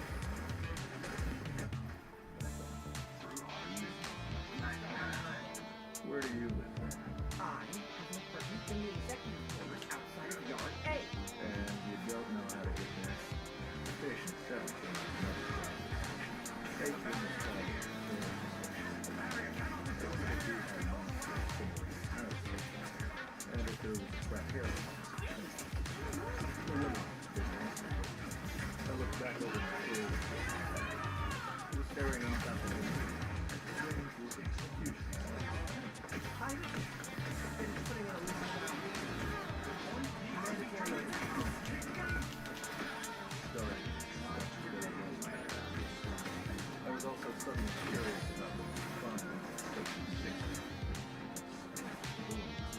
Boom shakalaka. Before, the burning dwarf conductor... I am a very good Sigma. I'd assumed Well, his not life had very been good, made but... up back. Widget had a similar story, but it was clear he'd actually been living in that town. You've never been to your apartment, have you? I've been to my apartment. It's just been... It's been a few days. When they programmed this floor in, they'd given all these NPCs a bunch of false memories, but they hadn't set up a proper foundation. All the stories were paper thin, like the background of an NPC in an actual game. This was probably the first time since the floor started that Madison had left her office. I thought of Brandy and her 2 new babies. When this floor was done, she named the future children. A crawler named Herod had written the 16th edition of the cookbook. She had a long essay in the back about the nature of the NPCs. She had a theory she called the Worn Path Method, which suggested success in quests and puzzles was much easier when you deliberately broke through the fourth wall. She believed the NPCs were the weakest link, because they were biological and not autonomous. I'd only read the first few paragraphs so far. She claimed that breaking them out of their reverie was cruel, but also necessary if one wanted to survive. Ask them questions, and then challenge them when they don't know something they should. Be kind, but firm. There was so much in the cookbook I still needed to study. My reading time was at the end. I made a mental note to go back and finish the piece. You've either been to your apartment, or you've never seen yours. It can't be both. Which is it? I don't know. That ghoul must have given me a concussion. I saw the sign for Station 24, and I slowed the train. A little bit of chaos. When I set the brake, I turned to Madison. Look, Wow, I have hilarious. some questions. Answer them for me. We'll take you to Station 60. If someone there knows how to get to Yard A from there, we'll take you. Okay. She said after a moment. We leaned up against a bulkhead. We looked exhausted. What do you want to know? If it's about the trains, I don't really know much. I'm in charge of telling employees that overtime is mandatory. They come out to get on the homeward bound, and I tell them to get back to work. Oh, and I am the benefits manager for all the Provyad and the 6 station minutes. What? Terminus. The station mimics. There are 6 of them, and boy do they get cranky if we don't send enough passengers into them. Those things are ravenous. We tell the workers to always tell the customers to get off on 433, but you'd be surprised at how awful dwarves are at following instructions. And don't get me started on the manpower. They can't keep their paws to themselves. Carl. Bautista. Do not get off of the terminus station. It's a goddamn trap. Chapter 18. Bautista. Yeah. Yeah. You're a little late there. Can't tell. Whole damn station was sitting off. We gathered about 400 people on the train. When they went up the stairs, it swallowed the first one of them like it was eating cheese. We're on the platform now, fighting off its tongue and its nose. Milkers and these walking mouth things pour out. They're too strong. Waiting on the next train to escape. Don't know what we're going to do. Half of these have soldier hats. Holy shit. Be careful. You're going to have to fight the Provyad boss 2 stations down at 435 and try the employee quarters. I'll try to find out about them now. Keep me updated.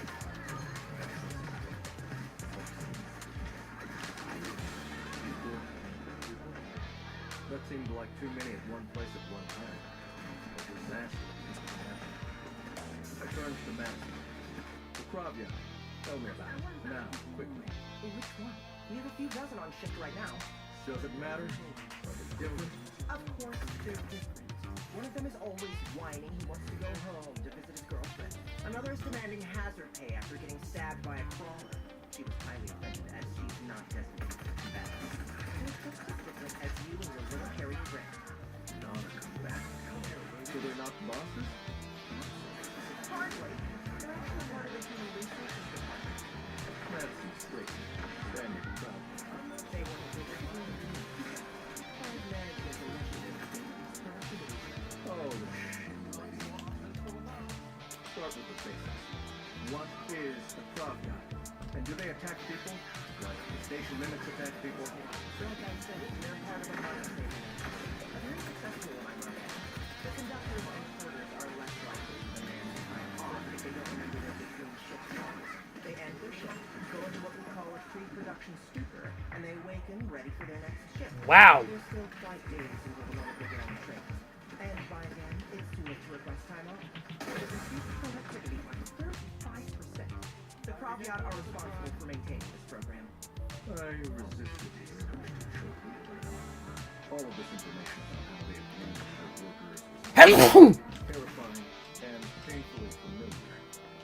But it was also good. What are they? Lizards? Giant owls? Elves? Tell me what they look like and what sort of powers they have. The caveman hardly knew that student.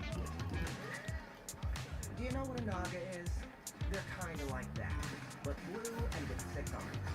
They take their payments by getting to each 1 or 2 dwarves a shift. It seems the company a lot of gold.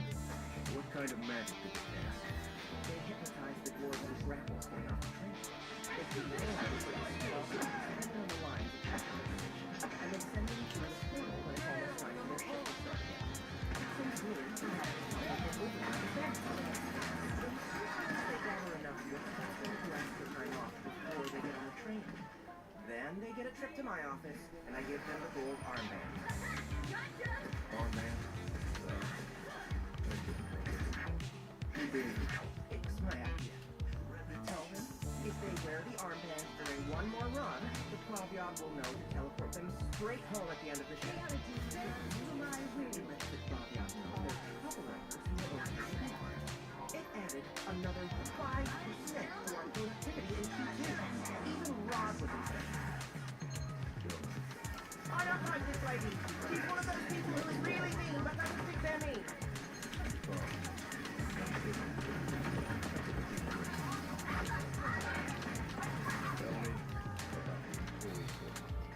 The workers go through it. Jesus Christ.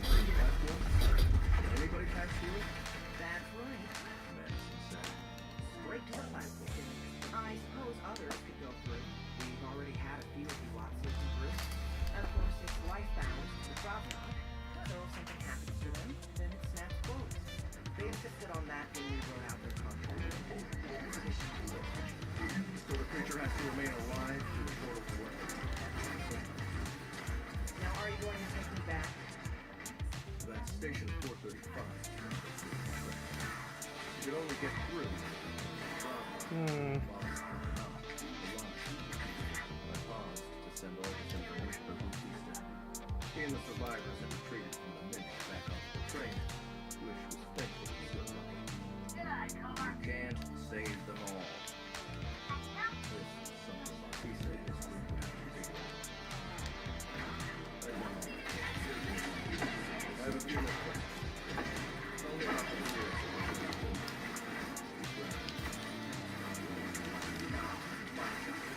Doris over at substation D is in charge of that.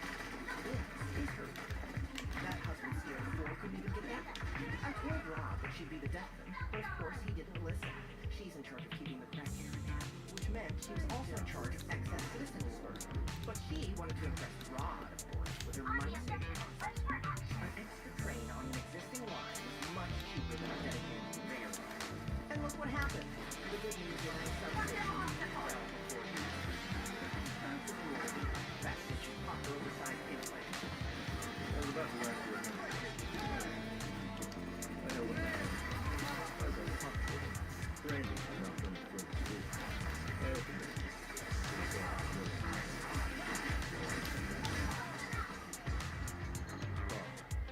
Hey guys, what's the news?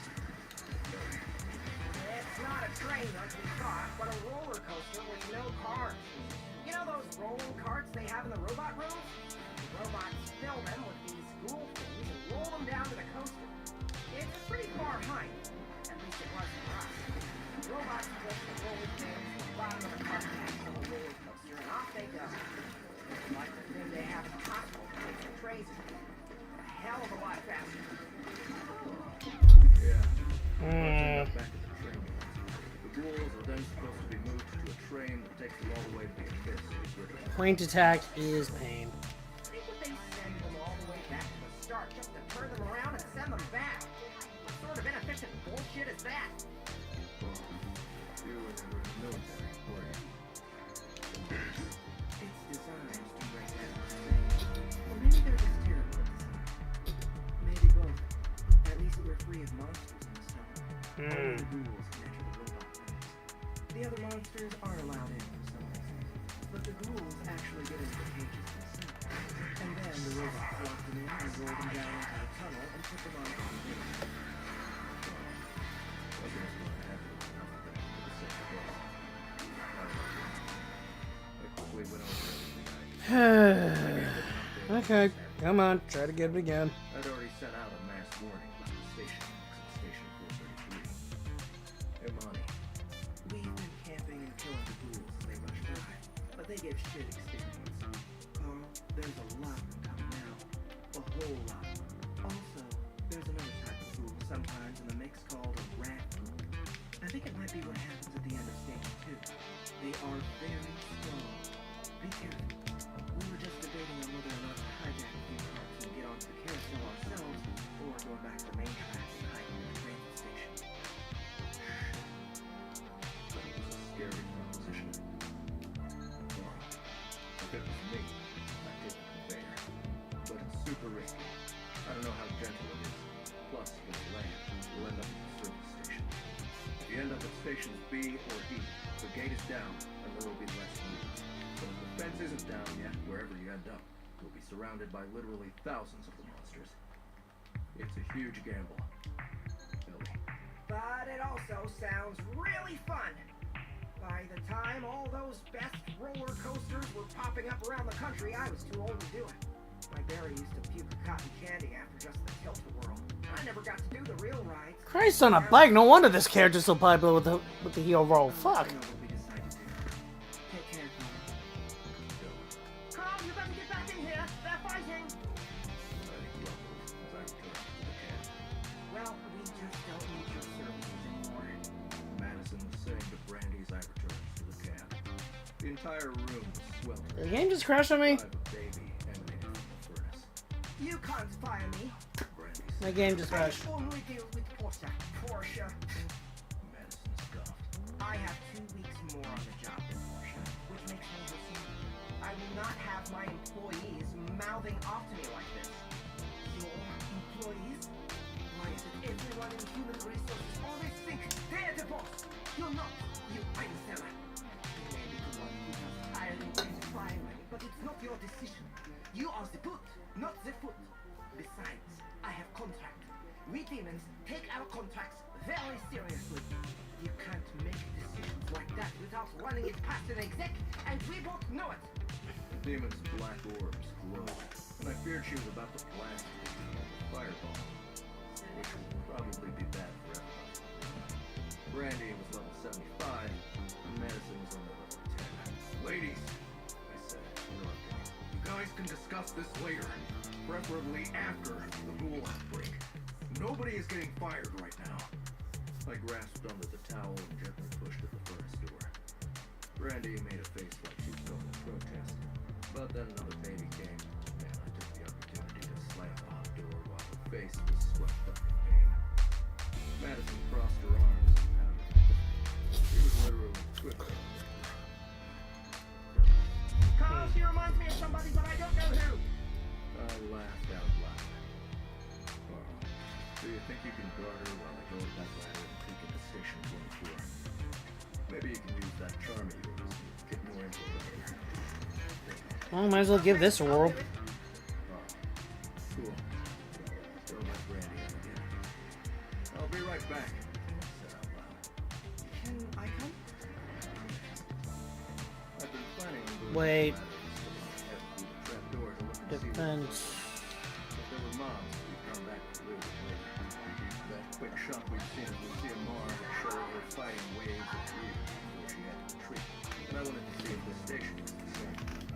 But it was rare for company to want to do something If I'm defending against the card, I need to be able to drag people and force them into fights they don't want to be in.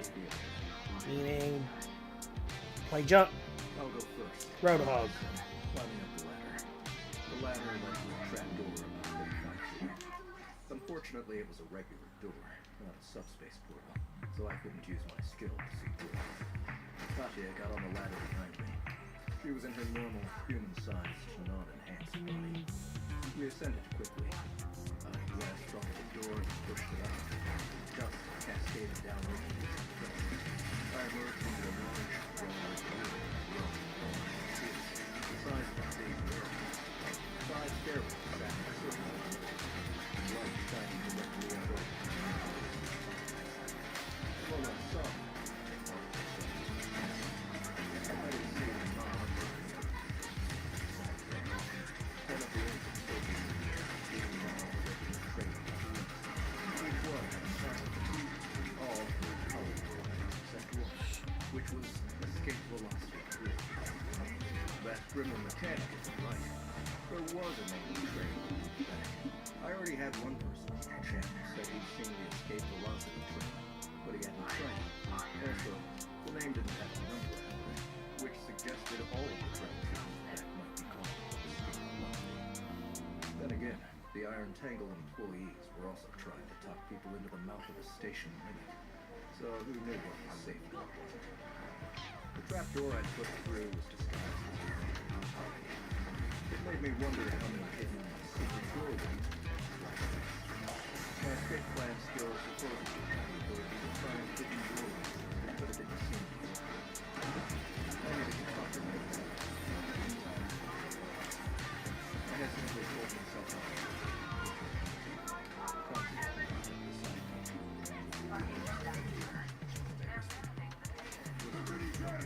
Stairways all emitted a gentle, pulsing hum. I knew they wouldn't open up until there was 6 hours left, which was ominous. There had to be a reason for that.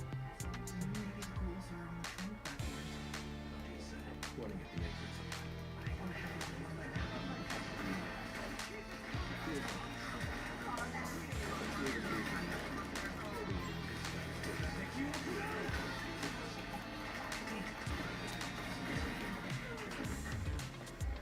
wanted to talk to you alone for a second. Sure. You know you can always find it. The thing is facing me. This is really important. Okay. Starting to feel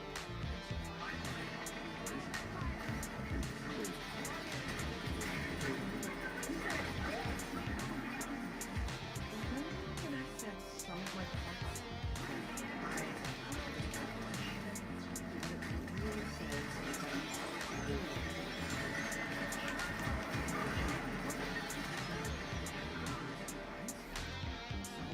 I tried practicing it, and it turns out I can make as many eyes as I want. The problem is, it makes me wonder why I have no detail.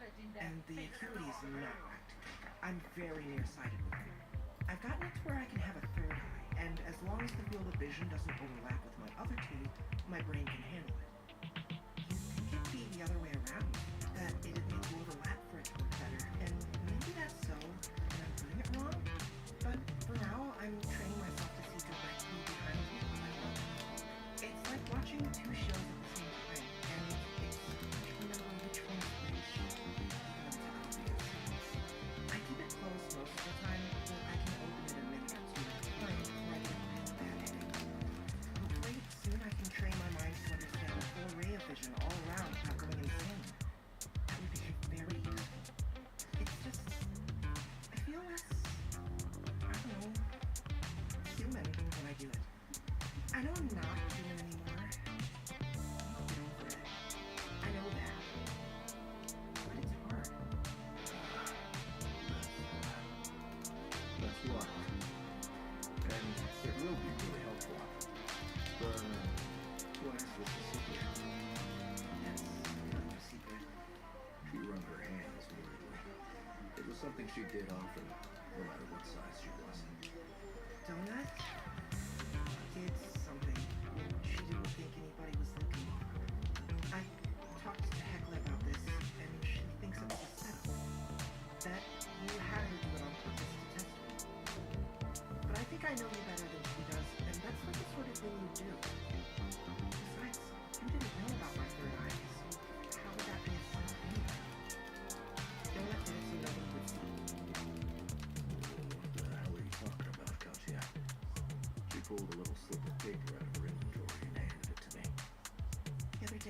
hit by the nightmare and were gone, Donut and I went back out on the tracks to clean it.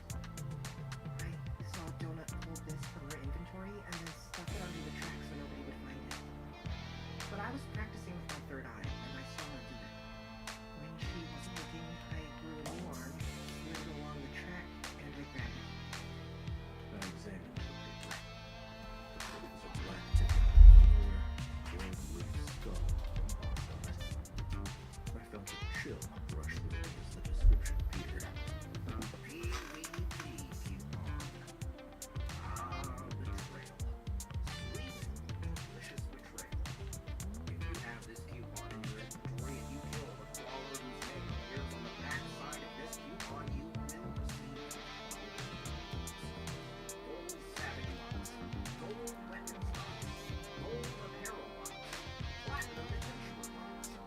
This benefit may only be redeemed a maximum of 3 times. Plus 1 player level. This benefit may only be redeemed a maximum of 3 times. I flipped the paper over. The slip read, crawler number 4122. What the hell? I said. The sight of my name on the paper gave me a second chill. Where did she get this? PvP means player versus player. She said. I didn't know that. Hecla says when someone gets one of those skulls next to their name for killing the crawler, and if they're in a party, they get a savage box, and it contains the coupons. That means she got this after she killed that guy in the club. And she didn't want to tell us about it. I felt myself relaxed. This wasn't a big deal. Was it? She'd gotten rid of it. The system gave out the coupon to be a dick. I imagined in a less tight-knit party, the existence of such coupons could cause a lot of paranoia and damage. But the idea of Donut wanting to hurt me was ridiculous. It was a waste of a prize, and she'd gotten rid of it so she didn't have to deal with having it. End of story. Katya continued to wring her hands. Guess what? I thought this was a good thing at first. But later, I told Hecla about it. And she said they don't just get one coupon.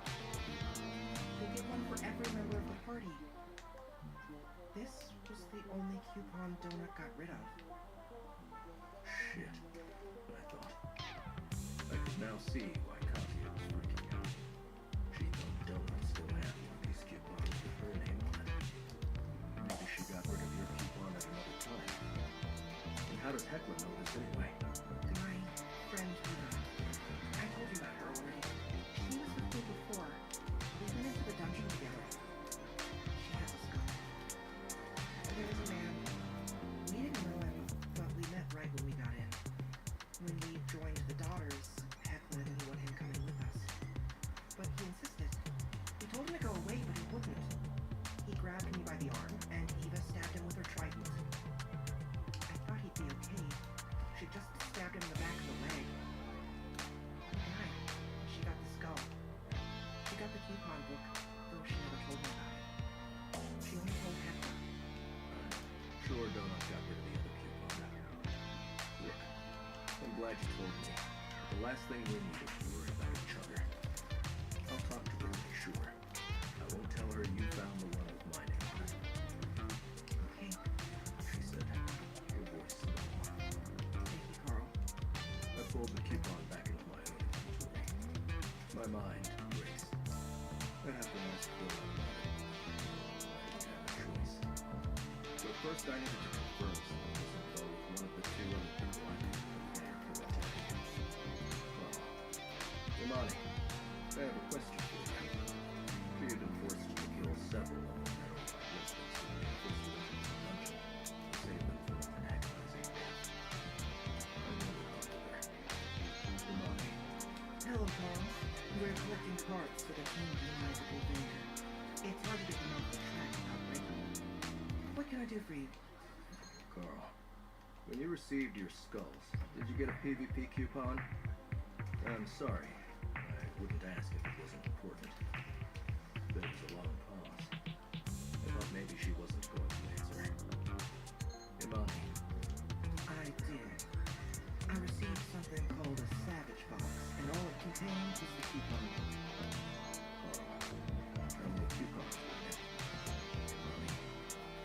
coupon in it for every member of the party. I tried to burn them, but they didn't catch on fire. I left them behind on the first floor.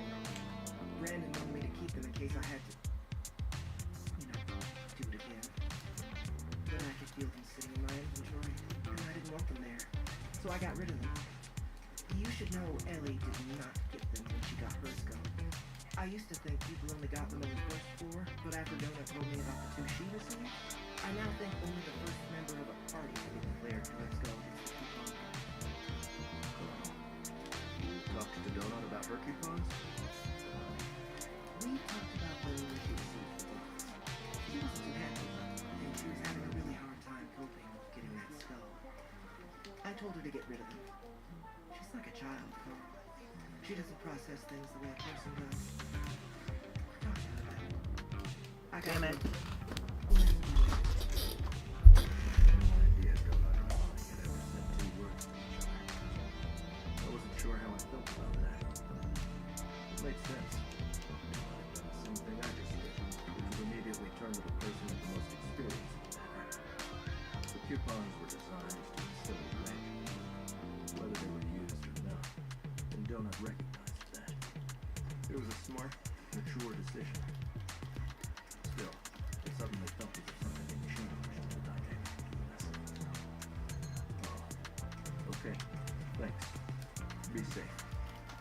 Hey, he said to Katya. So why did you heckle with that guy in the party when you were your friend? Was it because he was a man?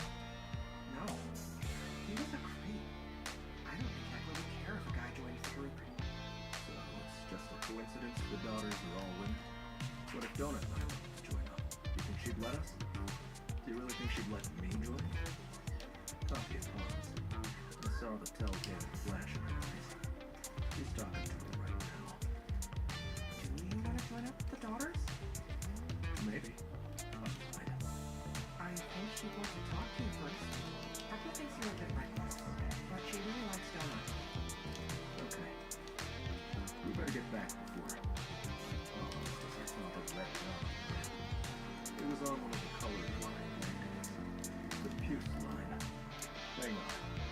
Stay here. Get ready to run. I jogged over to the stairwell and went down to the landing. Shit. More red dots appeared. I peered down the stairs. As I suspected, festering ghouls from the train yard. It was just a few for now, but there would be more soon. I saw additional dots on the adjacent platform. They traveled from the train yard all the way up to Station 24. Station 12, I knew, was already filled with geeky-minky janitor. As I watched, however, it was clear they weren't sticking around. Some of them clambered up onto the landing, but only for a few moments before jumping back onto the passageway. They continued on their way up the track.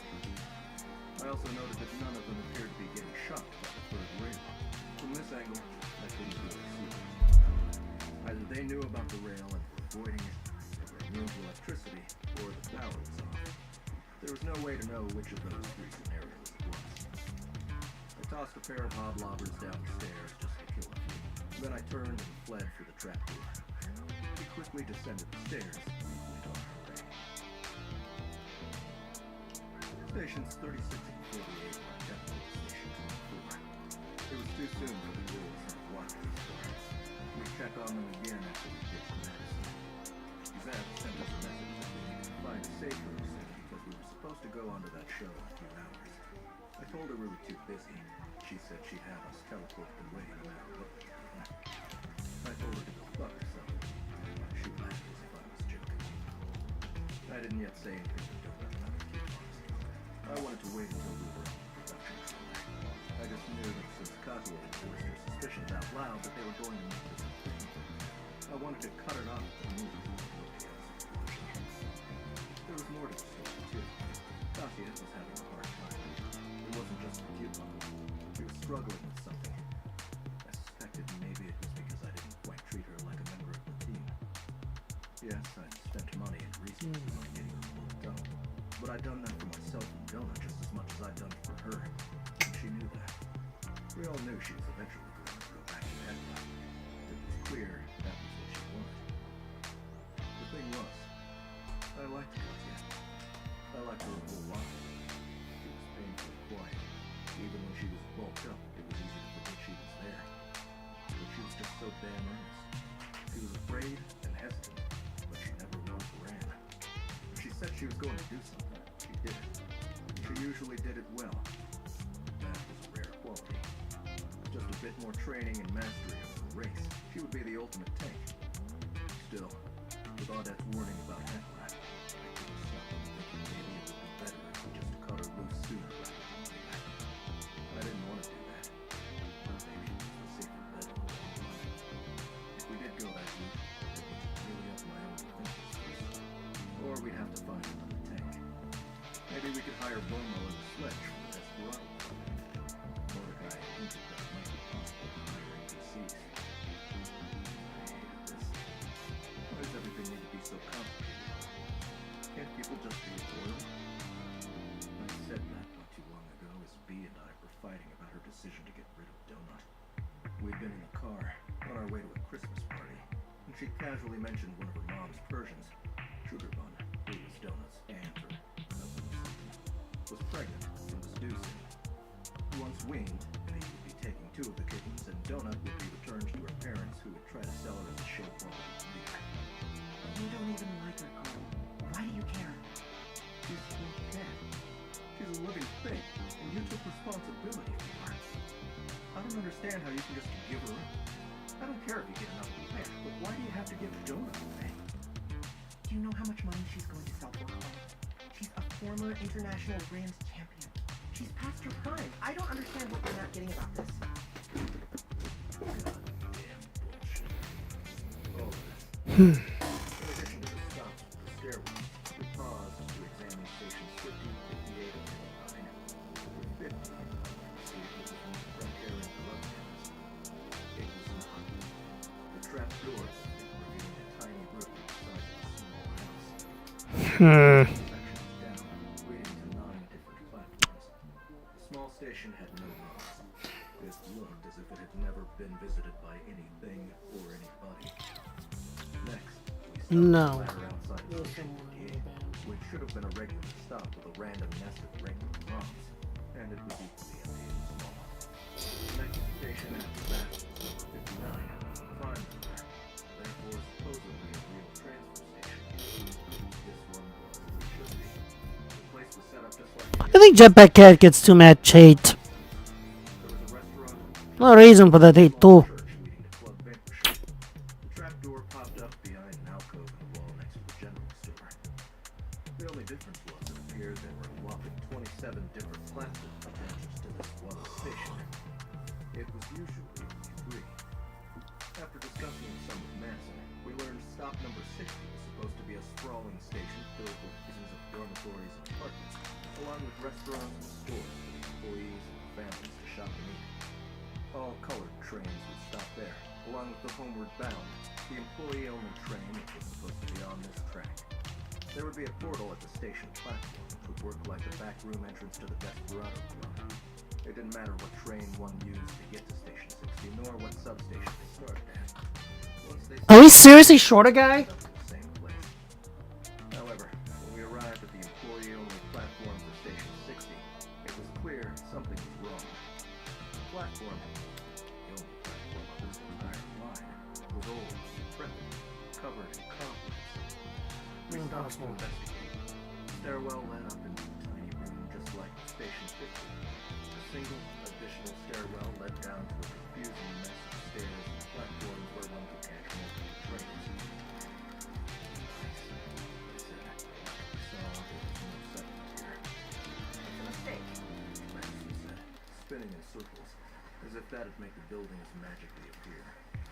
I don't understand. This is where our employees live. This is where their families live. What did you do? Now you know why they made you give everyone mandatory overtime, I said. My suspicions have been correct. They never told me there were no families, no wives or children, no food boxes, no touch of fish. It was all made up. All false memories. That homeward bound train probably never even rode once. It would have been nice to have a large settlement here with safe rooms and entertainment. NPCs. Instead, they were playing up the evil corporation angle, which I thought was pretty meta considering the source of all this bullshit. Come on. Let's see if there really is a turnabout for the train. If not, we'll have to drive backwards. We'll go to Station 41 and get the safe room there. That was the closest place for the Desperado. I wanted to go in there and add more people to the checklist. We had to risk leaving the train on the tracks. It appeared the ghouls were avoiding this tunnel because it didn't lead to regular platforms like this one. Hopefully it remained that way. No. I'm staying here. Madison said. She sat down firmly on the rocky ground and crossed her arms. She looked up at us defiantly. Someone will come investigate what's going on. I don't know what you did, but transit security will sort it out. People are standard, and they will come here. Even if here isn't a real place, this is where they'll go. Is there really a transit security department?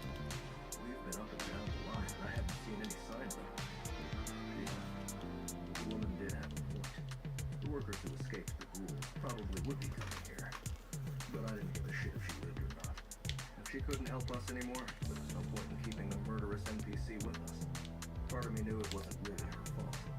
That her personality and memories were programmed into her. I still didn't care. She wasn't from Earth. She wasn't a crawler, nor a former crawler as far as I could tell. If not security, then Rod will come. She added out of nowhere. Rod always comes. Who the hell is Rod? He's the ex-husband cop. Haven't you been paying attention? He's also the CFO of the Iron Tangle and works at Station 8. Madison, are you sure? Rod will come. Bye, Madison. I said, turning away. Go fuck yourself, okay? Right back at you, boxer boy. I remember who she reminds me of. Explained as we returned to the nightmare. Miss Beatrice's mom. She's just like her. She's real. I never liked her. None of the cats there were very happy. I could tell she didn't treat them as well as Miss Beatrice treated me. Come on. No comparison didn't seem so fun anymore. Get the hell out of here. Chapter 19. Time to level collapse. 4 days, 20 hours. It took me longer than I'd like to admit to figure out how to turn the train around. There was a section of track design. I don't like the pleasance of that thing. Shaped like a T on its side, and I had to steam past it, get out, hit the switch, back into the face of the T, hit the switch again 2 times, and turn the nightmare around. I managed to talk to them, letting our obligation go on the show about having beauty pageants for the surprise. She huffed and puffed, but since it wasn't a live show, it turned out not to be a big deal. It would give us time to sleep, eat, get our training room time in, and shower. Plus, I wanted to stick my head into the Desperado Club. Then we'd go on a stupid show, which would eat 2 or 3 hours. It was supposed to be it. It seemed like a ridiculous waste of time. We went down to Station 41 and parked the train. I told Brandy I was playing since she seemed content to just sit there. Donut reached to my shoulders and I said it louder. The station was exactly as I expected. 1 restaurant, 1 store, a Desperado. There were multiple exits. A line of red-tagged ghouls appeared on the map from all of the colored station landings, but they weren't stopping. They remained on the tracks, shuffling higher. Once we were up there, Donut finally released Mongo.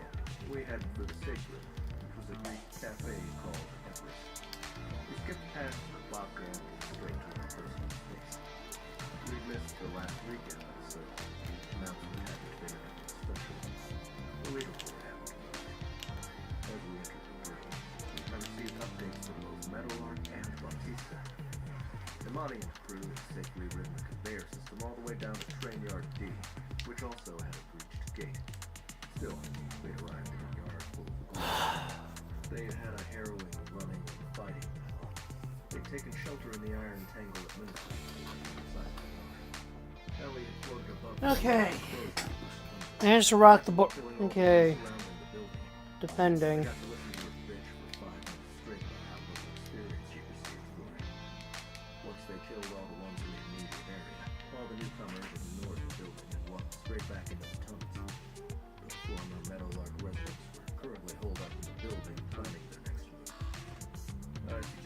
take the employee train tunnel on foot up to the nearest transfer station. Meanwhile, Bautista said that Pravion wasn't a boss monster at all, but instead was a multi-armed snake woman NPC, just like Madison had reported. The NPC had attempted to hypnotize the Pravion, but Bautista had somehow neutralized her ability to cast a spell. He said, "I used my last woman eye, the purple ribbon." I had no idea what that meant. But a new wrinkle. Defenseless, Pravion was now threatening to kill herself if the crawlers got any closer.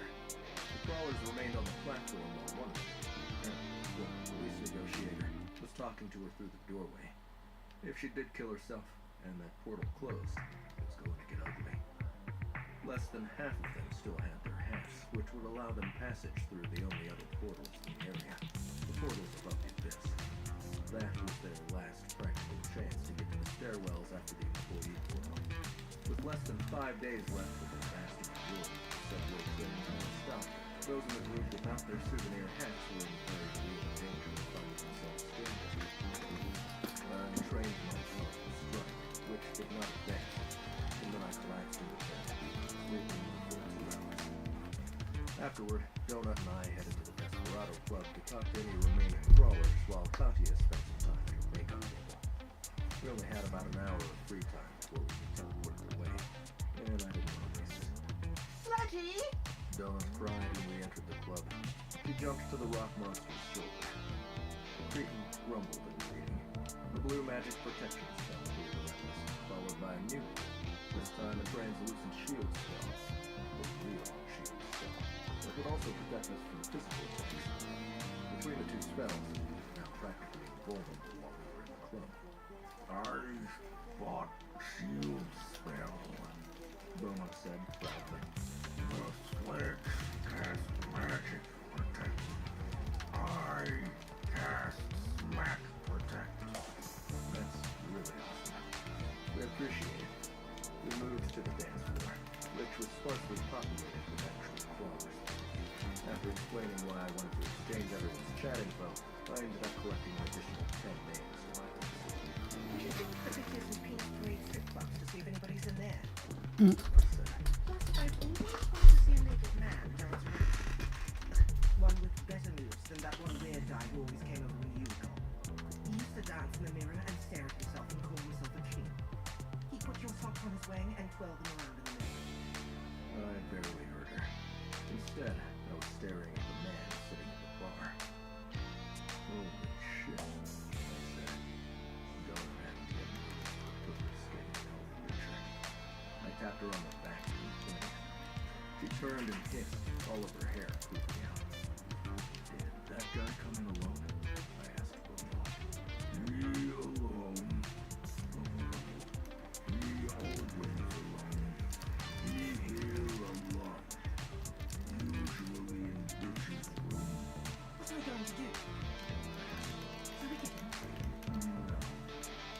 You go ahead and look at bitches and please for you. But be careful. The man at the counter appeared to be drunk. He was his right hand. You should have chosen a race like Katya's. He clutched a drink in his lap. I leaned in and said with the sledge, watching him carefully. There might be a woman here who wants to hurt her. She'll throw you in the Charles. He turned to Bomo. Stay with me. This guy is much more dangerous than he looks, even with only one hand. I approached and sat down next to the man, keeping him more than an arm's length away. Hello, Frank. It's been a while. You look like shit. Frank, he's drunk. Very drunk. He looked as if he was sprouting from the bar. I examined his properties. Crawler number 344,119. Rank Q. Level 17. Race, Night Elf. Class, Blood Assassin. Only level 17. He was seriously lagging behind. I didn't know what a blood assassin was, but a night elf was much like a dark elf or a drow from so many games and stories. His rough face was still recognizable to everyone. His skin glowed dark purple and white as a club, reminding me of an eggplant. He'd lost his spiked shoulder pads and battle axe. He now wore a flowing black jacket. He still sported the Seahawks paint on his head, though now he had long black hair. It looked out of place above his dark elf countenance. Fanged incisors peeked out from his lips. The man's eyes were heavy with deep rings underneath. It didn't appear as if he'd slept in ages. He smelled, too. Shit. An odd mix of perfume and stale alcohol. Carl, he said, looking up. He didn't have a speech bubble in his head. He tried to draw it using a stump, and the spell failed. The badger-headed bartender cracked his teeth, drew it for him. Carl, is that really you? What the hell is a primal? You still look human. Where's your cat? He's here. Where's your wife? The second floor. She's around though. I can see her on my interface. Don't talk so much. She blocked me. Bitch. But I'm glad you're here. They say you come here sometimes. Now I can get my revenge. The man had completely self-destructed and is now just stuck in shit. Based on his low level, I assume leather. But I've told myself. You haven't seen it since the second floor. So right after our appearance on the Maestro's show, he nodded. I haven't seen her either, because they're both still alive. We got into a fight about you and your cat. My plan after that was to sit at a bar just like this and wait for you. But I got kicked out of the safe room an hour before the second floor collapsed, so I wandered into the stairwell. When I got to race selection, that tentacle asshole told me Maggie had already chosen her racing class and left. What did she pick? He shrugged. Dunno. Is soul-sucking bitch a class? It probably is. I don't even remember picking this body. I was so drunk. I think he picked it for me. This conversation is going the way I was.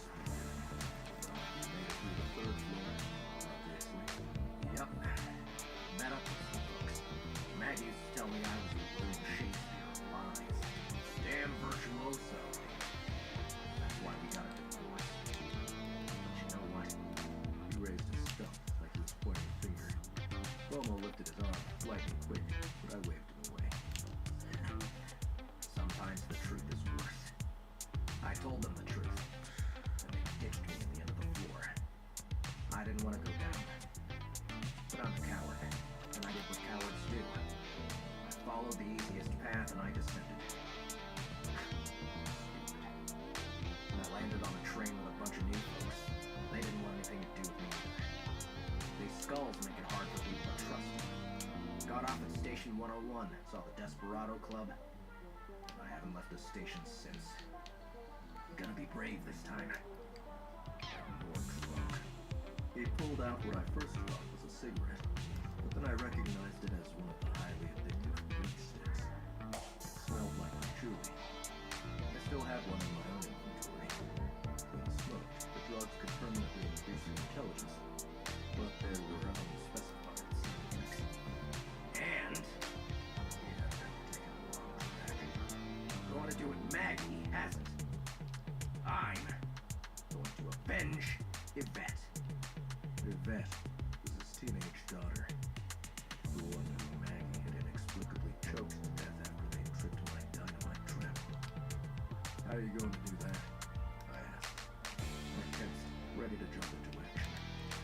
I had no idea where he was going, and that made me nervous. I'm going to give you a present. That is how I will avenge my daughter. He pulled an item from his inventory. Since he didn't have a right hand, a small metal item clattered onto the bar. Bomo leaped between us, pushing me back. Several creepy bodyguards I hadn't even noticed were suddenly surrounding us, arms raised. Frank cackled with drunken amusement.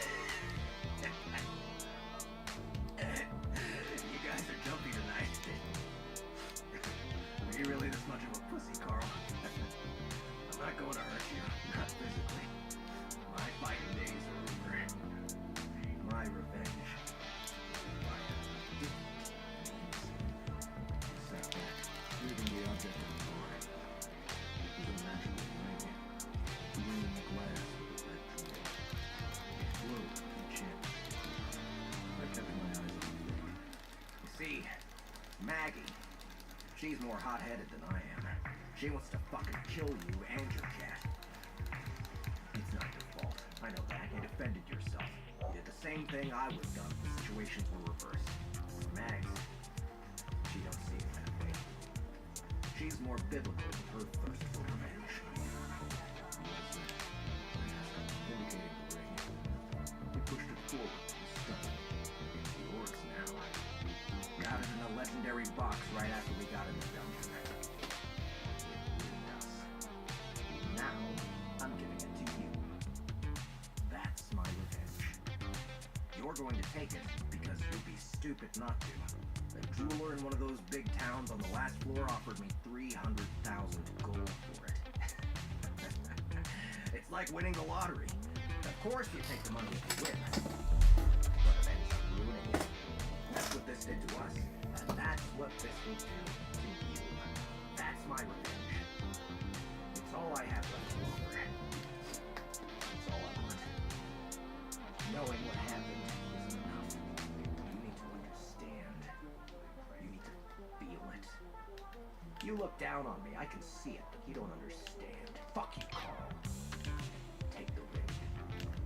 The dude wasn't making sense. I looked closely at the ring, examining its properties.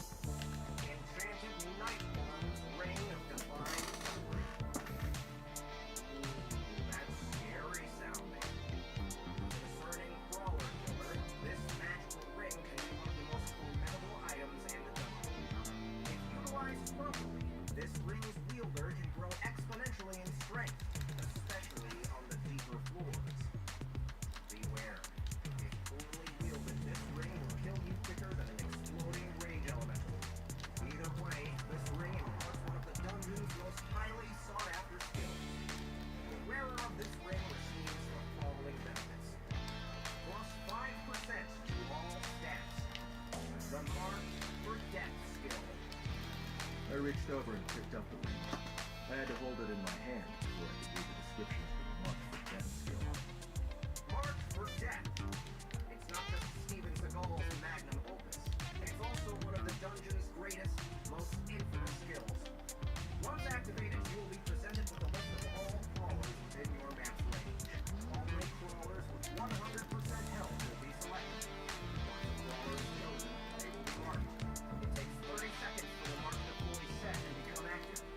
When a crawler with an active mark dies, no matter the cause, you will receive a permanent +1 stat point to whatever that crawler's current highest stat is. What the hell? One stat benefit increases by 1 for every 3 marks you kill. Warning! Once a mark is set, you may no longer heal. If you are injured or poisoned, or if you get a hangnail, you will suffer the ill effects and pain of that injury until the moment your prey is killed. So choose your marks carefully. Don't let them get away. You may only mark those designated as crawlers, except on the Soul of Hendra layer levels 3, 6, 9, 12, 15, and 18, where you may also mark any non-dungeon generated combatants. You may only mark one crawler at a time, except on the 9th floor. This skill has a 5-hour cooldown on floors 1, 2, 3, 4, 5, 7, and 8. It has no cooldown on the 6th floor. Also on the 6th floor, marks will form instantly. There is a 15-minute cooldown on the 9th floor, but there is no limit to the number of simultaneous marks. All remaining floors have no cooldowns or delay to mark formation. Confused yet? Here's a cheat sheet. Current mark skill, 0. Current mark benefit, +1 stat point. Current floor cooldown, 5 hours. Marks take 30 seconds to form on this floor. Happy hunting. That insidious skill. The risk reward didn't seem worth it, even if I was a murderous asshole. I didn't see why it was that big of a deal unless I became a full-on murderer who really wasn't happy. Plus, it was super dangerous to use. If you marked somebody and they got away, you couldn't heal. You'd be fucked. Still, that 5% of stats was no joke. You could have been some plots. Yes, and now it's yours. Got it for fighting a family member while I entered the Legendary, that's the spirit box. Some shit like that. Fighting a family member? My ex-brother-in-law. Not even a real family member, but the dungeon didn't see it that way. I choked him out, and then we got attacked by ratkins, these rat monsters that walk on two legs, and they killed him while he was still unconscious. You remember that day? When it first started. All 1 minute we were outside the annex fighting, and then the buildings were just gone. What a mindfuck. Of course I remember. And then it hit me. I trailed off. Holy shit. I remembered the video Maestro's show. Yvette had been injured by the dynamite. She'd been screaming in pain. I looked at the ring in my hand. Horror dawning on me. I waved the bartender over and ordered a drink. Whiskey, I said. This works. He poured, and I drank. You let your daughter use the ring before he attacked us. Not let. Made. I made my daughter use it. She refused to fight. She wasn't going up levels. This was the compromise. She wore the ring. Mags told her which mark to choose. We picked you. I figured the cat might get away. Never imagined you would. It was the only way we could make her stronger. She marked you. We waited 30 seconds for the mark to settle. We attacked. Could have had you too, if you hadn't been saved by the safe room. That was why Maggie had killed her daughter. She was in pain from the explosion. She wasn't going to heal. The pain wasn't going to stop. Not as long as I was alive. She was beautiful, you know. On the inside, I mean. She didn't have that anger in her. Not like her mother. Or her dad. When she ran away, it wasn't because she was a bad kid. It was self-defense. Kids aren't always a product of their parents. But sometimes that doesn't matter. Sometimes parents cast a shadow so thick you can drown in it. She must have been so scared. I felt no sympathy for the man next to me. He deserved all the pain he was feeling right at that moment. But I understood him a little better now. It was as if he read my mind. He suddenly erupted in anger. You don't understand what it means to be responsible for somebody. You don't have a kid in here with you. You don't understand what that responsibility means. What a weight that is on your shoulders. And when you fail, it's like being crushed. Constantly crushed. Only you don't die. And the pain never stops. It just keeps coming and coming. A silence hung between us for a long time. Were you really a cop? Yep. Customs enforcement.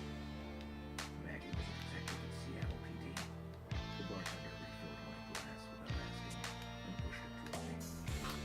Cheers. Frank said, To the end of the world. "But you were divorced?" I didn't know why I was asking that stuff. It didn't matter. Not really. This man didn't deserve this story to be told. Not after what he did. In a way, people like him were worse than the Syndicate and the aliens who destroyed us. He was one of us, and he turned against his own. But we all have that in us. Curiosity. Need to know the truth. And I really want to know why someone like him would exist. I understood, philosophically, that he was killing people in parks to correct his child. But that was a choice, not the only path. I felt nothing but revulsion. Mags and I separated 5 years ago. Pushing together the way I am. You went into the dungeon together. But you are. That ran away. I killed her. Got picked up by the Pierce County Sheriff. My brother-in-law was a deputy. He was Maggie's little brother. Always protective of her. Blamed me for all of Yvette's issues. He called us to come get her. They pulled a goddamn morning on the coldest night of the year. The four of us were in the parking lot, all screaming at each other when it happened.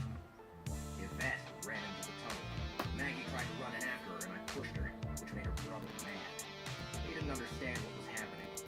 He tried to put cuffs on me. We went in fighting. Come on, Carl. It's time for us to leave. I turned to see her standing there on the sledge's shoulder. Very French. Both her and the sledge now had pink feathered boas around their necks. The sledge now also wore a cowboy hat. Hanging from the boa on the sledge's neck was a giant pinback button of red. I like my sausages and goulash. Kingsbury, Desperado Club floor woman. Did Maggie ever take that potion? I asked, bending from the chair. The maestro had given me a legendary skill potion that would max out the fine fingers. That's what we were fighting about. I wanted to sell the potion and the ring. Use the money to buy gear and to train properly. But all she wanted was revenge. She has the potion, but I don't know if she's taken it or not. Now her guide suggested that she wait until she picked a class to take it. Something that would let the skill rise up to 20, not 15. I don't know if she did that or not. I suddenly thought of those PvP coupons. I wondered if Maggie had them. I wondered if she'd received it as well. Okay. Sorry your daughter had to die. She didn't deserve that. Goodbye, Frank. I met eyes with the man the last time. He was no longer a threat. His wife, ex-wife, was dangerous. Possibly even more dangerous than I realized. But Frank was done. I had no doubts he wouldn't be getting off this floor. Maybe not even this far. The man drunkenly watched me take the ring and slip it on my index finger. Vengeance is mine.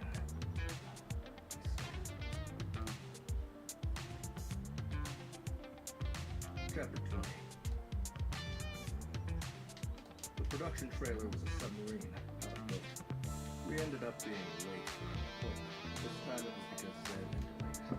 She said my conversation with Frank and my stunningly controversial decision to wear the ring, along with Donut's amazing lap dance at the male bordello, top 2 fees in the world during that hour. I didn't really know what that was a strip club.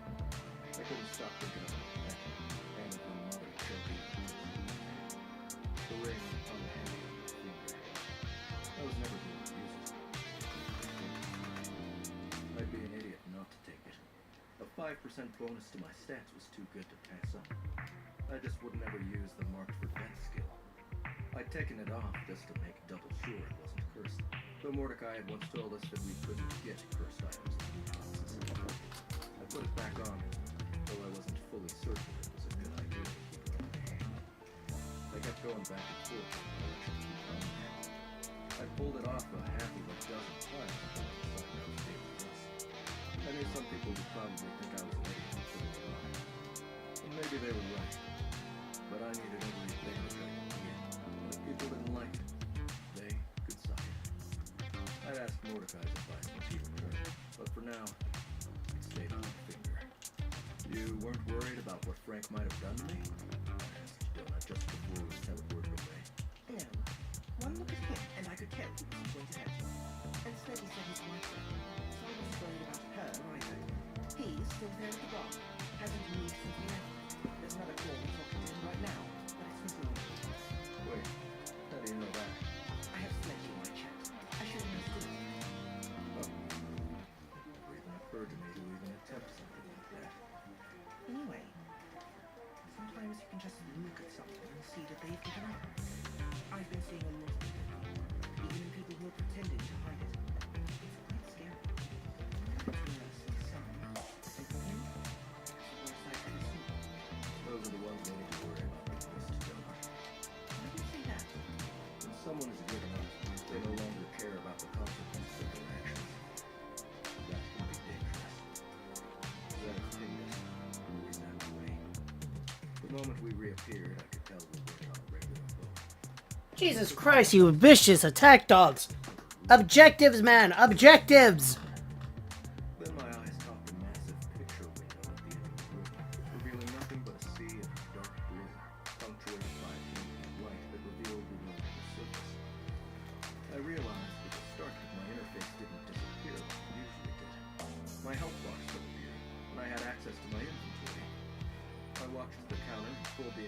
bowl filled with Snickers bars into my inventory to test it.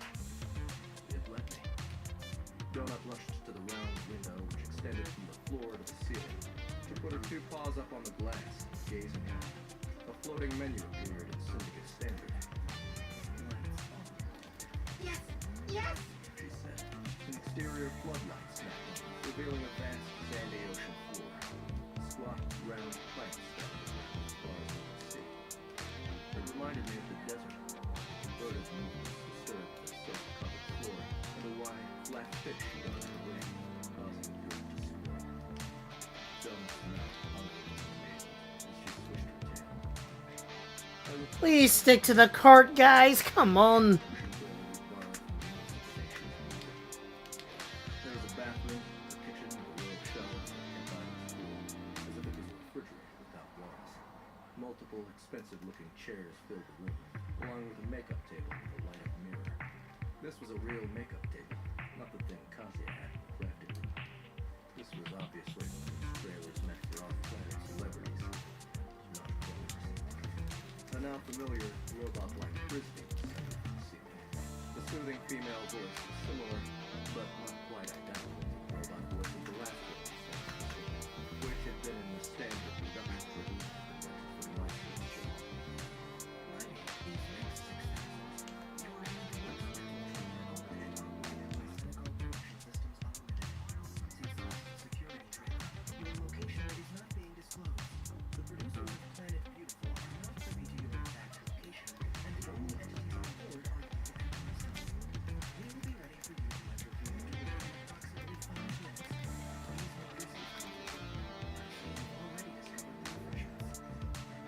Next, as I moved to the couch, I pulled one of the full-size candy bars out of my inventory.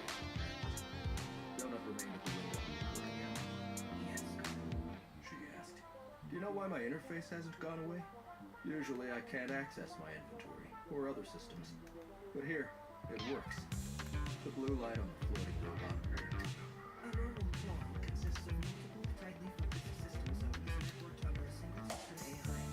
Under traditional circumstances, each clone has its own individual core and boundary zone. In such cases, codes are used for the code. You will lose access to all system updates and non-functional enhancements. However, in this iteration of Donut, a multiple-core corporation has opted to use a dual-layer planetary zone system instead. The main zone extends from the planet's core to sea level. The secondary zone extends an additional 5 kilometers above the surface. So, while you are in a surface trailer, you will not have access to your primary interface, and you will only have limited access to certain coastal operating systems. This trailer is still in the main zone, as it's below the planet's sea level. Traditionally, in such circumstances, it is customary to create an administrator bubble around the trailer, limiting your access to certain features. This season, the board has elected not to implement this feature. Therefore, you have full access to your regular systems. You should note, however, being in the main zone, you are still subject to the system AI's purview and its rules and regulations. I don't understand a word of what the fuck you just said. The robot sighed. I apologize, Colonel. Let me translate it to automatic speed. The bus figures are cheap bastards who use this entire clone will spit and duct tape at items they purchased at the equivalent of a interstellar small point. Everything is built with very little production system security and is run as cleanly as possible. The fact it hasn't been broken down or anything yet is a testament to the very basics of the concept of the life. You understand now? What the f? I gave the robot a thumbs up. Got it. Tom, do you think there's ever been a cat under the ocean before? Donut asked. She was making an odd, chirping noise as she watched the occasional fish dart by. Lots of them. I don't know if any have had this sort of view, but navies have a long history of keeping cats on board. Remind me sometime, and I'll tell you the story of Unsinkable Sam. He was a famous cat from World War II who survived multiple ship sinks. I didn't know about this. So he's a hero cat. Every boat he served on ended up at the bottom of the ocean. I don't know if that makes him a hero. But, surprise, Yep. Ended up dying of old age. sounds like a hero to me. I am not reading this bullshit. Where did you even get this? It's like you used Reddit and YouTube for research, and that's it. The teleprompter froze. I could see Donut through the glass of the booth next to me. This room was different from the hollow studios we were used to. This was an actual studio with physical sound booths. My chair was made for a creature much too small, and I asked what they had to do with it. The chair in the booth disappeared, and a new one appeared in its place. It was like the room itself had an inventory system. Donut was currently narrating her portion on pet shows with gusto. I couldn't hear her, but she was waving her paws in the air and narrating with obvious enthusiasm. My section was on human beauty pageants. The paragraph I was supposed to read hung in midair. The first part of the program had been okay. I had read about the history of beauty pageants throughout the ages. I had no idea if any of it was true. The information was both believable and harmless. I talked about an ancient Greek ritual called Callistia, which I had no idea how to pronounce. Their description of the event seemed a little too children's booky to be accurate, especially since the script included video inserts from several bizarre and random sources, like Fraggle Rock and WKRP in Cincinnati. It was like the simple Sam Cat tale I just told Donut. It was probably exaggerated and filled with half-truths, but it was an interesting story passed down through the ages. Once we got into the specific details of the modern beauty pageant, the tone of the script changed. I couldn't stomach reading anymore. Why do you even need me to do this? If they could make a realistic video of me banging an orc, then surely you can have a robot Carl recite fake, made-up facts. I looked over the script hanging before me. The swimsuit portion of this human mating ritual is designed to entice the Chad class members. The evening gown is to demonstrate their ability to mix with society, and the question and answer portion is to prove mental fitness. The goal of each pageant contestant is to attract the highest quality male and have him inject them with his superior sperm in order to create the most viable offspring. What the After fuck? they receive the gift from a genetically superior male, they oftentimes find a lower quality male, a beta, to help raise the child. Judges for these pageants are usually a mix of ultra-alpha males and former contestants who are well past their prime. These women are oftentimes referred to as roasties. A roastie is common human parlance due to their genitals being irrevocably damaged by multiple sexual partners. These roasties are honored and desired only by the male beta members of society, as evidenced by my recent trip to an Arby's themed safe room. Multiple images and videos accompany the script, including a photo of the actors Lorenzo Lamas and Fabio as examples of an ultra-alpha male. The roasties were an Asian woman I didn't recognize in Judge Judy. They also had a video of me eating a roast beef sandwich.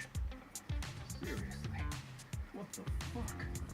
The screen lowered, and Ben, the producer, appeared. He was one of those stereotypical gray aliens. He looked tired and irritated. Come on. We can't artificially create your voice. It's against the law to do so without a disclaimer. People watch this because they know it's merely crawlers telling them about their world. Don't you want the universe to know about your culture? I do, actually, which is why I'm not reading this bullshit. Where do you even get this stuff? We hired a consultant. Christ. Was it some 15-year-old kid? No. We can't use surface human consultants. We can't approach the natives until the call is over. We used an AI consultant who has consumed all of your media. Well, then you got ripped off. We offered a discount because Warren started the season early, before the AI could complete its scan. It insists its knowledge is adequate and accurate. You guys can't be this stupid. Do you really believe this is the truth? The Gray shrugged. Do you know how much we paid for this? The cost of you and Donut was more than the entire budget of the last 2 seasons combined. People have an unexpected thirst for your world's culture, and this little show has suddenly found itself as a ratings powerhouse. The least you can do is help us out. Eckler had no problem reading her script on Nordic mythology. Dente and Miriam Dom were happy to discuss Earth hip culture, also embracing the subject. Why can't you? I looked over, and Donut was still gesticulating, talking animatedly. How off script is she? She's telling the universe as a breed of dog called a cocker spaniel. But the real reason why they are the winningest champion of the Crust Dog Show, it is fascinating. We've never heard such a tale of evil and intrigue. You saw me do the proof that dog make shit up. I am telling the truth that needs to be told, Carl. That is such a specific hatred for. You're either going to have to get another script or ask Bourne for a refund because I'm not reading this. I don't care what happens. The alien looked as if he wanted to jump through the screen and strangle me. We stared at each other for several moments before he seemed to deflate. He looked back and forth nervously. Carl, I know the scripts are crap. When I started this program years ago, it was just me. I wanted to tell the real story of the cultures that were getting erased. But suddenly this show is bigger than I ever expected, and Titan, who was happy to leave me alone and let me make this show with little to no interference, is up my ass. They are making you flawless to narrate. You have to use intelligence to make the scripts. And the show I created is about to get yanked out from underneath me unless I make it even more interesting. It's a kick in the chest cavity, it is. I was happier when I wasn't noticed. And now that I am, I'm being punished for being successful. So the last fucking thing I need is somebody giving me shit about something neither of us have control over. Oh, I'm sorry, I said, anger rising. Your rented slave labor isn't participating like how you wanted? Well, let me look for some sympathy. I patted myself on the chest. Nope. All out. The alien looked as if he was about to cry. Okay. We have a few other scripts. Which one do you think will resonate with your audience better? We have the history of mechanized military conflict, one on video arcades. Oh, and this one is about the history of milk pasteurization. I almost told him to give me the milk book just because it would be so boring maybe this idiotic show would get canceled. But then I took a deep breath and thought about it for a minute. If I took him at his word, he genuinely seemed interested in presenting the truth about our planet to the universe. That wasn't so bad, was it? Just give me the damn video game one. After we were done, we returned to the game. Carl! Says we opened up. Sledgy just messaged me. He said Frank is dead. You know that crawler who was talking to him? They got into a fight, and the crawler killed him. I can't believe it. What the fuck? I'm not surprised though. It was Chris. Chris killed him. Sledgy said he did it and walked right out. Now he's back in the club. Sledgy said he's a rock boxer like him, but a different color. Holy shit. Really? Yes. Imani's crew hadn't had any interaction with Frank the Bank as far as I knew. I told them the story, especially after everything that had happened on the Iceworld show. Is that why? That didn't seem like Chris Island. But Imani and Ellie had said he'd changed. I remembered Brandon's last words about his brother. I had the message pasted into my scratch pad, and I found myself reading that last message, especially the part about Chris over and over. Tell him I love him. That's the most important part. It's always been the most important part. I didn't realize it until it was too late.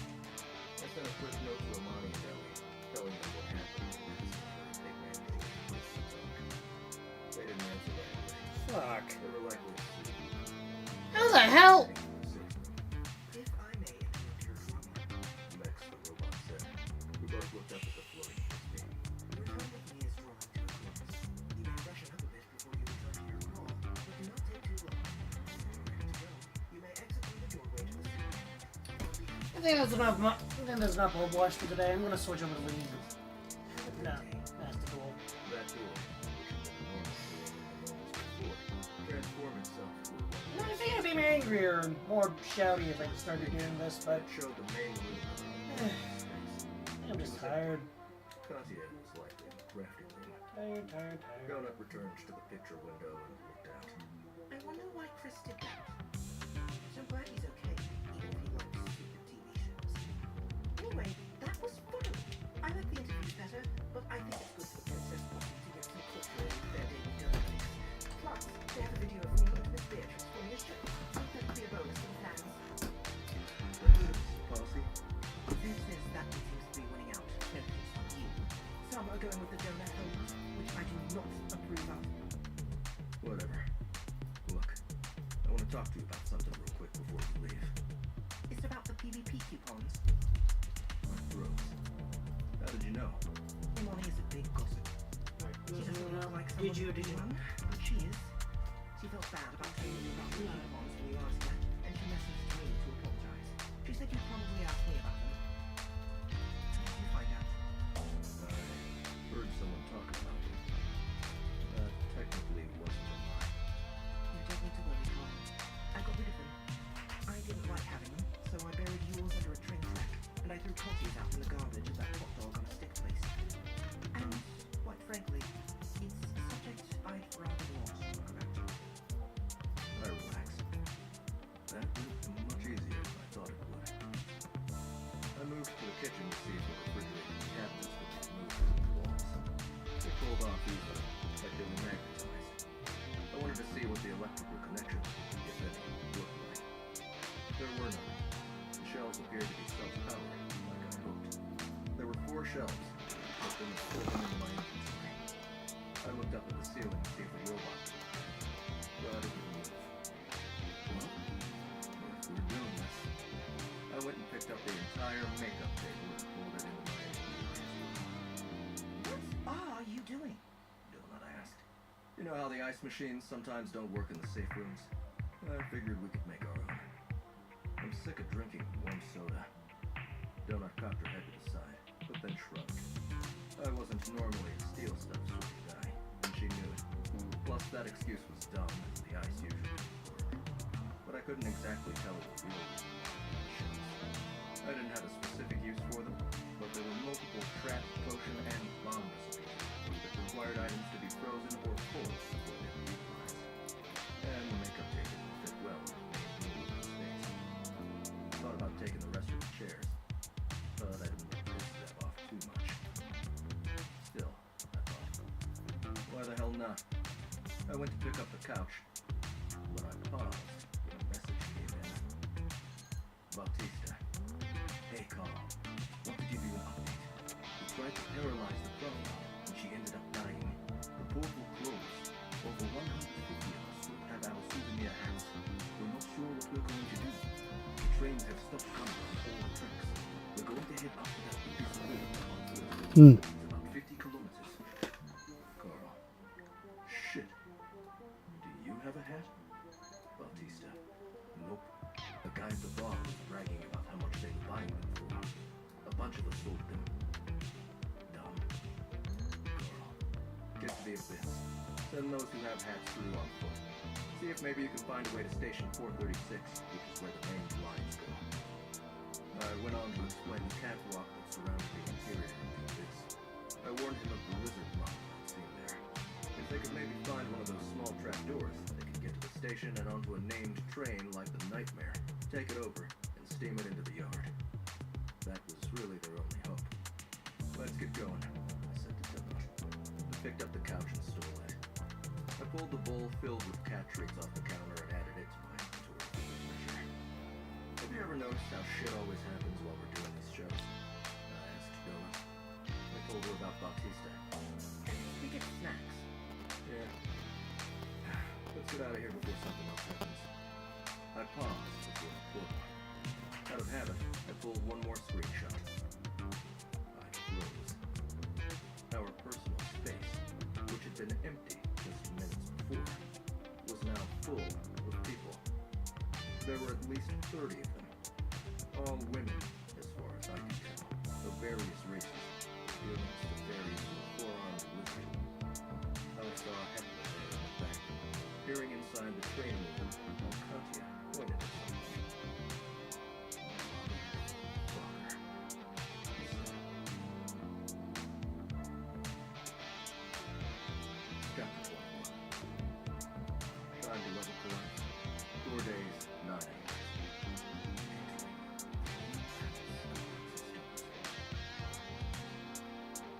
Hi, Hekla. Hi, Hekla's friends. Donut said. She jumped to my shoulder. Look, Carl. It's Brynhild's daughters. Yeah, I can see Donut. 30 pairs of eyes turned toward us. I quickly looked over the group. Hekla was level 33, one higher than my 32. The rest of her crew averaged around 25, which was respectable, but a little laggy. That was the problem with staying in the group. I discussed this with Mordecai a while back. He firmly believed small groups were the best for that very reason. Experience was shared, but due to the nature of the earlier floors, there was only a finite amount of experience to be had. So while the bigger groups offered a certain amount of protection, it came with diminishing returns regarding experience. But looking over the diverse group of crawlers and classes, I could see the advantage of having such a large team. The pool of spells and skills amongst them had to be impressive. At level 24, Katya was no longer the odd one out. She fit right in. I sighed. Hekla and Katya pushed through the crawlers. Hekla held out her hand. She was even taller than I realized. She was about 9 inches taller than me. Her muscles bulged. She kept her automatic crossbow slung over her shoulder, and the thing was huge. I hesitantly shook her hand. It practically swallowed my own. Her hand felt as if it was made of iron. I wondered what the woman's strength stat was. Carl, I said, thank you. I asked you to take care of my girl and me, but you did more than take care of her. You helped her level and taught her how to protect herself. I am in your debt. how did you find us? And how are you even here? I looked at Katya. I didn't realize others could come into our space. Katya smiled sheepishly. Since I have a personal space attached to the whole, I have the ability to allow groups in. I whitelisted all the daughters.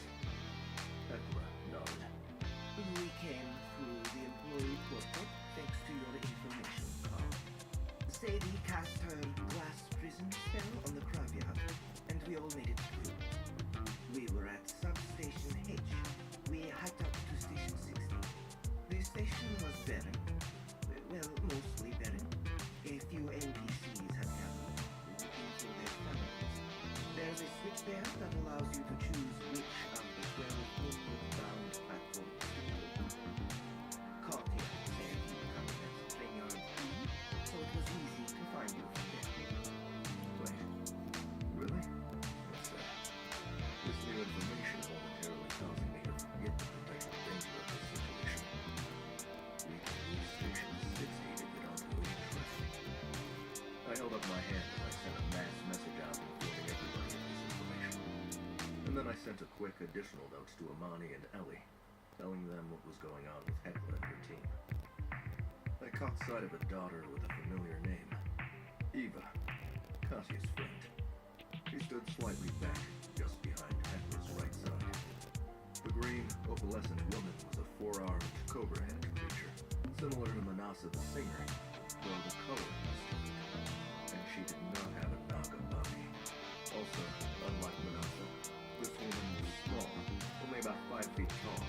She stood on 2 regular legs, though she was covered in scales. She had a pair of wide sabers over her back, placed in an X formation, and she wore green, shiny leather armor that almost looked like a tracksuit. The woman glared at me, crossing both pairs of arms. I quickly examined the properties. Crawler number 977,240. Race, half-Armenian, half-Black. Class, living force enforcer. The woman had one large skull and 3 smaller skulls over her head, indicating she had killed 13 people. Katya kid said she'd only killed one, which suggested those additional 12 skulls were recent. Looking about, I didn't see any other skulls over the crew, including over Hepla. This is the one that does her dirty work. This is a very impressive space. Hepla said. We combined 2 personal spaces, but we don't have any of these upgrades. He looked at Donut.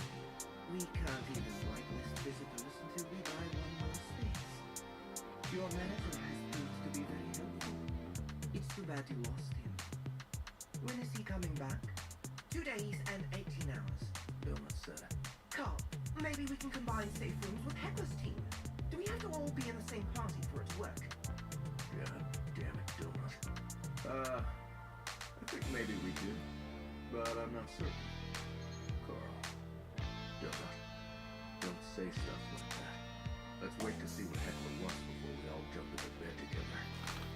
Donut. OMG, you should date Heckler. The audience would love that. Think of the views. At that moment, I had to confront something that had been at the back of my mind since the moment our dad had cautioned me about Heckler. Why hadn't you warned Donut about what Heckler really wants? Why hadn't you told Mordecai? I knew the answer. I always knew the answer. But I hadn't admitted it to myself. Do you think she would be better off with Nicholas? Do you think Mordecai would think so too?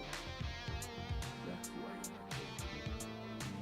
It had been nagging me for a while, but I kept pushing it to the back of my mind. Stupid. Self-destructive. It was also part of the course. I thought of what the way Blake had said to me. Something responsible. You don't understand what that responsibility means. What a weight that is on your shoulders. And when you fail, it's like being crushed. Constantly crushed. Only you don't die. And the pain never stops. Just keeps coming. I'm not doing the duel trials. I friggin' hated 2012 dueling. With all the skulls over her head. Any thoughts I had of them were on. For all I knew, each and every one of those skulls was someone who deserved it. Or maybe it had been a mercy kill left in the body. My instincts told me no. I could see both Heckler's and Eva's eyes flash, and I knew they were talking. One. Carl, don't let Mom go out. These guys are looking a little jumpy, and I don't want any accidents. Donut. We are in a safe room, and everybody loves Mongo. These are our friends, Carl. Carl. Just keep him locked up for now. If there's a scuffle, we don't yet know if he'll freeze or teleport away. This is not the place to find out. Heckler, smile. Now is not the time for such discussions, little donut. But we wanted to come by and pick up our lost little lamb, and we wanted to see what a wonderful job you and your car have done for us. But we are also little. What the hell? Donut's being That is some bot-ass behavior looking mother... She wanted to say something. If Katya left and disengaged our personal space, it would severely alter the nature of the room. Mordecai would lose access to his space. We'd lose the training room. We'd spend so much time working together. It seemed like such a waste. I'm afraid there is little time to chat. Heckler said. We have an issue, and it involves some people I believe you know. Hmm. Here it comes, I thought. The cheese on the track. Katya is but one of our lost lamb. We had a small cluster of groups we have collected with a larger group. They are gathered at Station 101 on the Union Line. It is a significant group. Option 1, option 2. 1,000 at least. The trains are stopped on all 3 lines that service the station. They are stuck. Mobs are swarming all around them, and they are fighting them off. They need our help. We are going to rescue them, and I'm asking the ruling court of Princess Donut to help us do that. On my shoulder, Donut started to tremble with excitement. She worshipped Heckler, and I knew the thought of fighting alongside the shield maiden was a Tell them to hike to Station 102. Go into the robot room and ride the conveyor back. But even as I said, I knew that wouldn't be feasible. Not when there were 1,000 people. It had taken Amani's crew a few hours to gather enough rolling cages to get the team down the train yard. He'd said it was difficult to extract them, and later tracks about working them. Player box 2. Captain said. There's plenty of fighters in the group to keep the monsters back, but they keep coming. The Vermilion line is clear for now, but they're being inundated with mobs from the other two platforms at the station. The fact nothing is popping yet is a good sign slash bad sign. This usually means there's a big nasty trap that's gonna mess with my skill. And we'll be upon them soon. But Can't just hike down the line. It's at least 150 kilometers from 101 down to the closest stairway at 72. And if they have to fight the whole time, they will never make it. There is a groove generator at stop 72, similar to the one at 12. Even Lucia could not hold the line against them. There's also something going on at 75. And that's all in addition to the regular mobs suffering from the DTs that are coming from the other two platforms. Any hour now, we'll be seeing whatever stage 3 looks like. What a goddamn clusterfuck. You said it involves people with Ada. Who? From what I understand, it's a crew you met on the show. A man named Lee Jun along with his group. Also, a few others you have in your current chat circle. For fuck's sake. How much did Hecla know about me? Was Katya just feeding her everything I did and said? How could she know who my friends were otherwise? It made me wonder if Hecla had spies strategically placed everywhere. Jesus, was that possible? Or was I being overly paranoid? I was in over my head. But I knew it. And even worse, I had enough wits about myself to recognize that asking me to help her was a masterful move by Hecla. How could we not help? I'd look like a cowardly idiot if I didn't. Plus, I wanted to. 1,000 people? And Lee Jun and possibly his sister Lena and friend Sean? I'd last seen them when they'd unwittingly been dragged onto the Maestro's show for the Death Watch segment. But they'd managed to save themselves. I didn't really owe them anything. But if they were truly trapped, how couldn't I help? But what about Bautista, all the way at the end of the line? You can't save them all. I couldn't save anybody if I ended up dead. So what should I do? I had no idea how to help Bautista. I could try going back through the portal with the nightmare, but then I didn't even know if there was more than one at this station. Simply didn't make sense. I had to look at this logically. If Hecla's plan was to kill or otherwise, this threat would be to get Donut to join up with them. So they in turn had access to Mordecai. They had to do it without Donut knowing that's what they did. Or Mordecai. And the only way to do it would be to make it look like an accident. But how could they possibly do that when literally the entire universe was watching them at all times? It'd be easy to hide something from Donut at first, but Hecla had to know by now that people like Odette existed. Information entered the dungeon like drops through a leaky roof. Whatever it was, it wouldn't happen right away. Donut worshipped Hecla, and once Donut latched onto someone, it was hard to get her to unlatch. But she didn't know any of the other newcomers. I made a serious mistake by not talking about this earlier. I glanced over at the Cobra-headed Eva and realized a very slight smile curved her mouth. A smile that did not reach her eyes. Carl. Jonah. Be careful, okay? I'm getting a bad vibe from that evil woman. Don't trust her. Jonah. Right, she's scary. She keeps looking at you like you're a kind of fancy piece. If anything happens to me, hallelujah. question everything. Jonah. What do you mean? Oh, just watch that one, okay? Just keep an eye on Hector, too. I know you like her, and so do I. But I don't think she likes me too much. She might let me get hurt if it will help her team. I quickly rummaged through my inventory and rearranged some items on my arm list. I added that invisibility potion I'd gotten from the suitcase into one of my flasks.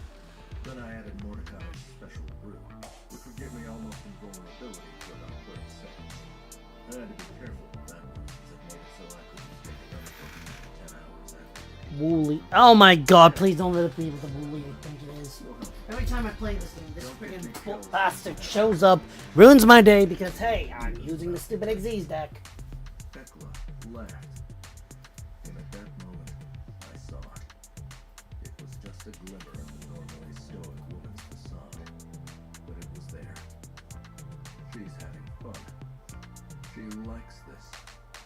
She's as crazy as the rest of us. We were just looking at the map. Katya said, indicating the large paper on the counter. Vermilion is a colorblind, but it's different than the others. I think it's one of the ones that widget that Grimlin was talking about when he mentioned the Terminus Direct. It looks like it runs the whole line in about a day. Okay. So, what are you proposing? Tekla crossed her arms, suddenly all business. We're taking a Vermilion subway train down to level 1, picking everybody up, and we're taking them back by going reverse, using a second engine attached to the back. We tested it, and it works well. We'll come back to a stairway station where we can make a stand. We'll hold out until the stairway is open. So, you have a train? What about the wreckage on the track? There is no restriction of the Melbourne line, and is one of the few bits of power still turning on. We discovered the train just sitting there, ready to go when we teleported to that building near the train now. The engineer was at the train, expecting it when we showed up. I shot him, took the route map, and we took the train. It doesn't look like this train ever ran. It has 3 passenger cars, but the rest are cargo containers. They are supposed to roll the ghouls onto the train and transport them to the abyss. But it never ran. And since it never ran, it never crashed. Eva stole a second engine and backed it into the train. We drove it down to stop 60 and left it on the tracks to come here. Well, appreciably. Is there a cowcatcher on it? That's what it is. That car is the problem. It's a subway car, and it is not designed to withstand such abuse. There are hordes of ghouls on the tracks further up the lines. There is a small device at the front, but it does not work well. When we hit the few ghouls that were on the track, it was okay, but I can tell it will be a problem when we push through the heavier hordes. The track is about to get very dense, and I feel pushing through so many is going to derail us. If we go slow, we will be overwhelmed. Move fast, but the faster we move increases the chances of a wreck. That's why we came here first. I started mentally working on the problem. I had plenty of metal in my inventory. I'd have to go up there and measure the front of the train, as each one was a little different. So, you want me to build you a cowcatcher? Some other device to put on the front of the train? Well, yes, but you've already built what we need. Tekla turned to Katya. She appeared as if she was going to plunge. I felt the blood drain from my face. Donut was the first to object. You want to stick Katya to the front of the train? He said, sounding outraged. Are you kidding? That sounds like a Carl plan. Yes. Tekla said. Carl. Katya, you don't have to do this. I can build a metal one. Katya. It's okay, Carl. This is what I'm for. You said it yourself. I need to learn to use my wrist. We don't have time to build anything. Carl is right. You are going to get hurt. It was actually a brilliant idea, and I was impressed with the sheer insanity of it. But I would never let her do it if it was up to me. It was simply too dangerous. Carl, you're not disposable, Katya. Tekla is treating you as if you are. I'm sorry if I didn't make you feel welcome. You can say no. You can stay with me and Donut. Katya. This was my idea. I'm the one who came up with it. It's why they're here now. Carl. Your idea? I was so flabbergasted I didn't know what to say. Katya. I altered the back don't have to do this. I can build a metal one. Not yet. So we move increases the chances of a wreck. That's why we came here first. I started mentally working on the problem. I had plenty of metal in my inventory. I'd have to go up there and measure in front of the train, as each one was a little different. So, you want me to build you a cow catcher? Or some other device to put on the front of the train? Well, yes.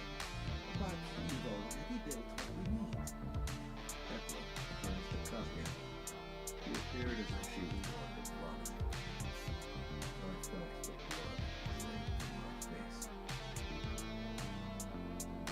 Donut was the first to object. You want to stick Katya at the front of the train? She said, sounding outraged. Are you kidding? That sounds like a Carl plan. Yes. Hecla said, Carl, Katya, you don't have to do this. I can build a metal one. But the faster we move increases the chances of a wreck. That's why we came here first. I started mentally working on the problem. I had plenty of metal in my inventory. I'd have to go up there and measure in front of the train, as each one was a little different. So, you want me to build you a cow catcher? Or some other device to put on the front of the train? Well, yes.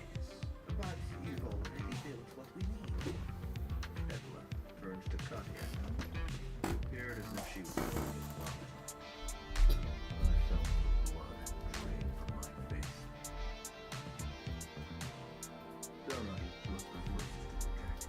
You want to stick Katya at the front of the train? She said, sounding outraged. Are you kidding? That sounds like a Carl plan. Yes. Hecla said, Carl, Katya, you don't have to do this. I can build a metal one. Katya, It's okay, Carl. This is what I'm for. You said it yourself. I need to learn to use my race. We don't have time to build anything. Donut. Carl is right. You are going to get hurt. It was actually a brilliant idea, and I was impressed at the sheer insanity of it. But I would never let her do it if it was up to me. It was simply too dangerous. Carl, you're not disposable, Katya. Hecla is treating you as if you are. I'm sorry if I didn't make you feel welcome. You can say no. You can stay with me and Donut. Katya, This was my idea. I'm the one who came up with it. It's why they're here now. your idea? I was so flabbergasted I didn't know what to say. Katya, I altered the backpack and made it wider using your engineering table while you were gone. I have more metal in there now. I can make myself even bigger. I've also added rubber to the mix. If I layer it between the metal and flesh, it absorbs the impacts. I just need help with the design for the front of the train. I need to be careful of that third rail. Carl, I don't like it, no matter what the design is. Bullshit, you did. This is just like when Donut wanted to climb up the chain and turn the roundabout. You're a backseat dungeon driver. You only don't like the idea because you didn't come up with it. Ouch. Carl, I don't like it because you're going to fucking die, Katya. I don't understand. You used to be scared of fighting just regular mobs. Katya, You're right. You don't understand, Carl. They came back for me. He brought the entire team to pick me up. That is more than anyone has ever done for me. an awkward silence on the room. It was clear to everyone that we were having a private conversation. Katya rolled tears from her eyes. Zev, God damn it, Carl. You need to be having these moments out loud. go fuck yourself, Zev! I said to the ceiling. How's that for talking out loud? Hecla talked with laughter. Zev sounds like our Lita. Zev, I'm serious, Carl. You're one of the most popular feeds, and half of your conversations are inaccessible to the viewers. What do you think is going to happen? I ignored the question. The tension in the room had eased with my outburst. Okay. If we do this, Donut and I will ride in the engineer's car. And I would like Katya to stay in our team until we're done. All this transferring around will take too long. I turned to look at Katya. As long as that's cool with you. To my surprise, she walked up to me and hugged me. Long and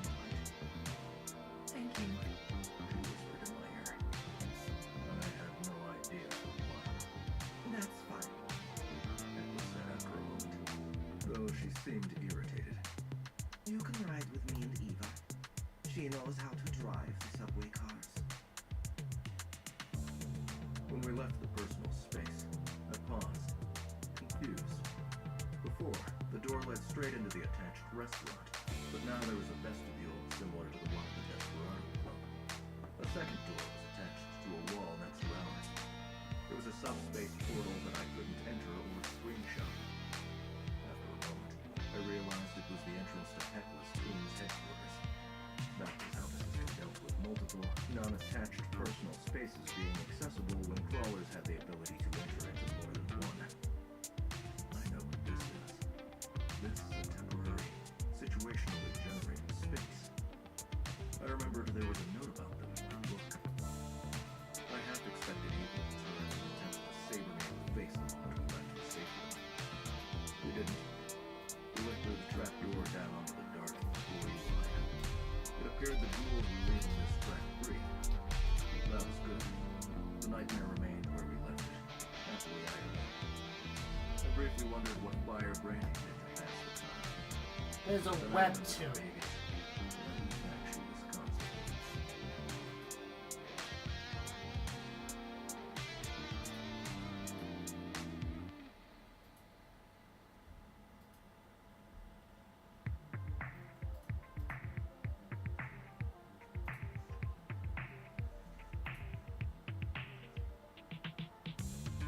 There's a webtoon.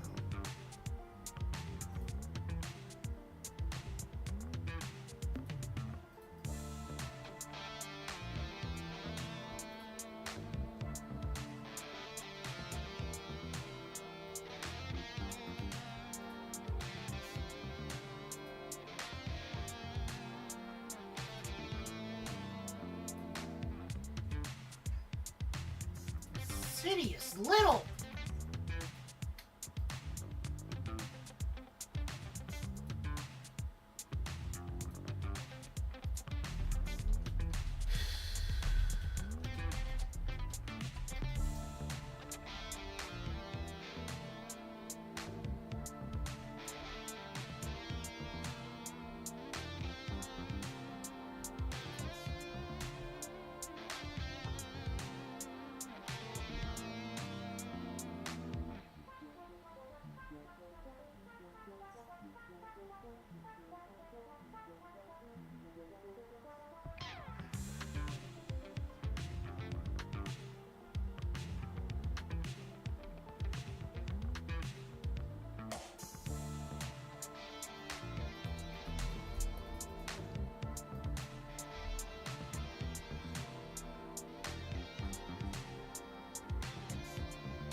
want to ride, your team will need to hang on to the outside of the train. There's not enough room in the cab. There's room on the back platform, though. We will ride. Hecla said. Me, Donut, and Katya climbed into the cab while Hecla, Eva, and a few more daughters stood on the back platform by the door. The rest moved to the front and clutched awkwardly onto the railings, standing on either side of the Nightmare's boiler. A few of the smaller, fairy-like daughters alighted onto the platform out front, just above the cowcatcher. I imagined we looked like a parade float with so many colorful women attending to the inside. It's too bad we can't move this train to the Vermilion line. I said, let's flush the brake line. This train would be perfect for clearing the traffic rules. I stuck my head out the window. Ladies, watch out! The boiler gets really, really hot. Only hold on to the rails. And watch the walls. We'll go slow, but if the walls hit you, it's game over. I eased the train forward. I just realized you're the only boy here. Donut said. All these people, and there's only one penis. You could start a harem, like the guy on that Sister Wives television show. Nobody's starting a harem. Yeah, I suppose not.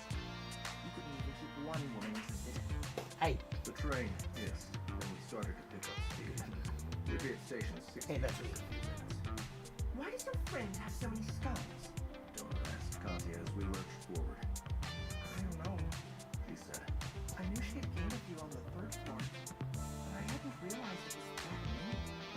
She says she doesn't want to talk about it. "Right there. How do you know her anyway?" Eva? She's an economics professor at the university. We eat lunch together sometimes. We were friends before, but not great friends.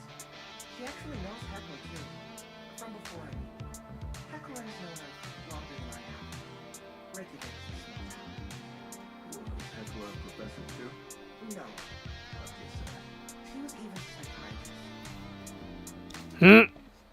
Like Madison from Human Resources had predicted, a small colony of NPCs had gathered at Station 60. We didn't stay long at the station, which was too small already to house the group. alright, let's party. But as we passed through, I noted Madison sitting in the corner, glaring at us sullenly. She was being berated and threatened by an angry mob of dwarves and gremlins. Ron, her ex-husband, was nowhere in sight. I wondered if he was even real. As we left and entered into the long, twisting hallway that led to a confusing series of portals which in turn led to additional platforms, we had to step past a dwarf huddled on the ground, his head hanging low. According to the tag, the creature's name was Tizquick, the conductor for the Mango Line. A puddle of tears had formed underneath him. Hecla stepped over him as if he were his husband, was nowhere in sight. I wondered if he was even real. As we left and entered into the long, twisting hallway that led to a confusing series of portals which in turn led to additional platforms, we had to step past a dwarf huddled on the ground, his head hanging low. According to the tag, the creature's name was Tizquick, the conductor for the Mango Line. A puddle of tears had formed under him. Hello? Hecla stepped over him. Writer's Block TV. Okay, that seems like... Donut paused. I knew. I knew there was nothing I could do for him. But I I- didn't know. Are you from beyond the Aether? Are you here to judge me for the fact that my writing is Sorry, questionable at best? I don't know what you're going through. I'm fine. Currently playing Master It'll be Duel. over in 4 days. Trying to stream. Trying to see if I can get an audience. Start working for you. I didn't add. The dwarf looked at me, and it struck me, as it always did, at the light there in his eyes. She was never real, was she? The dwarf asked, tears streaming down his fur-colored face. Fair enough. I mean, you could have popped in on one of my earlier streams. My little girl was never real. Just Well, that's oddly sweet. Thank you. I've never met you before, but that's very sweet of you.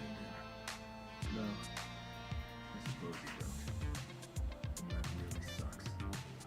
I thought of Frank the Cute killing people so his daughter could have a chance. I thought of my own mother. What she did. This is my birthday present to you. I'm giving you a chance at life. I'm sorry it took me so long.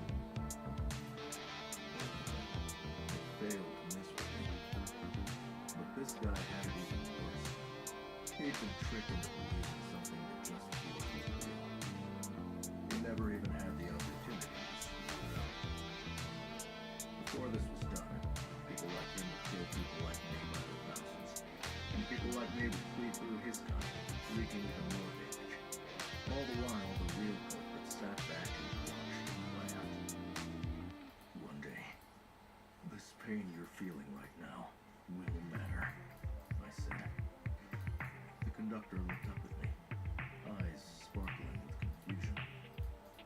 I straightened, and I left the man on the floor. Ethel remained there at the edge of the portal. She'd watched the exchange. You are going to give me something also. She said, Focus on what you can accomplish, not that which is beyond your control. I grinned. How much do people normally have to pay for that advice? She just looked at me. We need to hurry. The main horde of ghouls will be upon them soon. And their thought But yes, that is the nicest thing I've ever been told by a viewer of my stream. Thank you. It warms the cockles of my slimy heart. Slimy core? For a while, the horde of ghouls seems to be stopped at Station 75. Ethel said as we watched Katya form in front of the subway car. I nervously kept an eye on the rail, just 9 inches from the lower left of her parachute. She'd consulted with me and one of the daughters, an architect, on the design.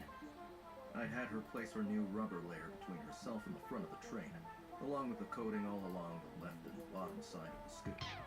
That way, if she did touch the rail, she wouldn't, in theory, complete the circuit.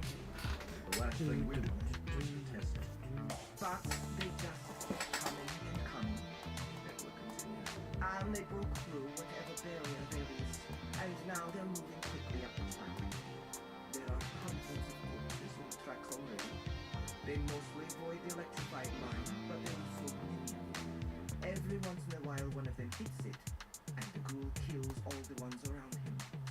There are just piles of dead bodies up there. The engine car of the Vermilion line was like most of the subway cars. It had a flat, window-covered front section. The controls were simple, especially compared to the Nightmare. A lone throttle switch and an emergency brake, along with a few lights indicating electrical connection status and an indicator telling the driver that all the cars were still attached. I briefly inspected the second engine car, attached backward at the end of the train. It had a slave mode where it added power to the train, even though it was facing the other direction. It would be more efficient if it was behind the first engine, but this was It's gonna get nasty. as long as we didn't get into an accident.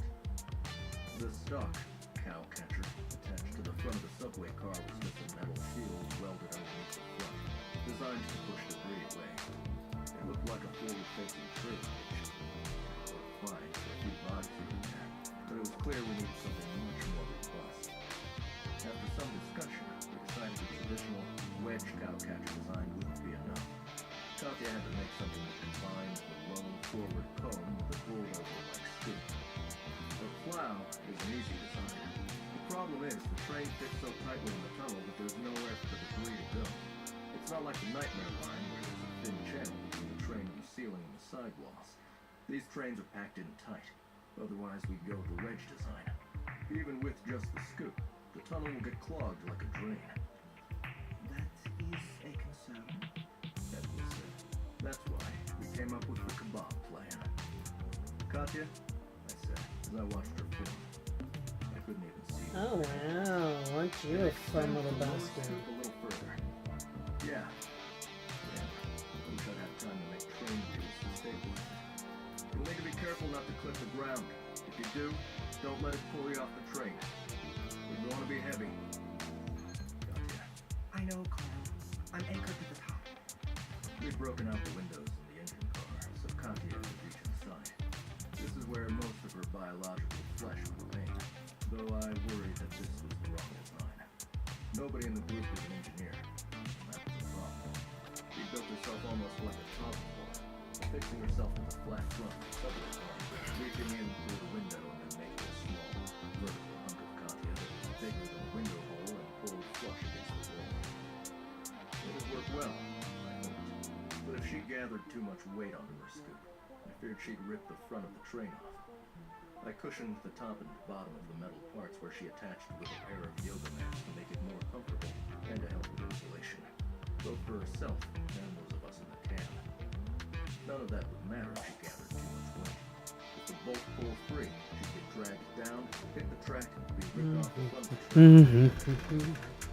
She'd get splattered all over the tunnel while there were After the scoop was formed came the spikes.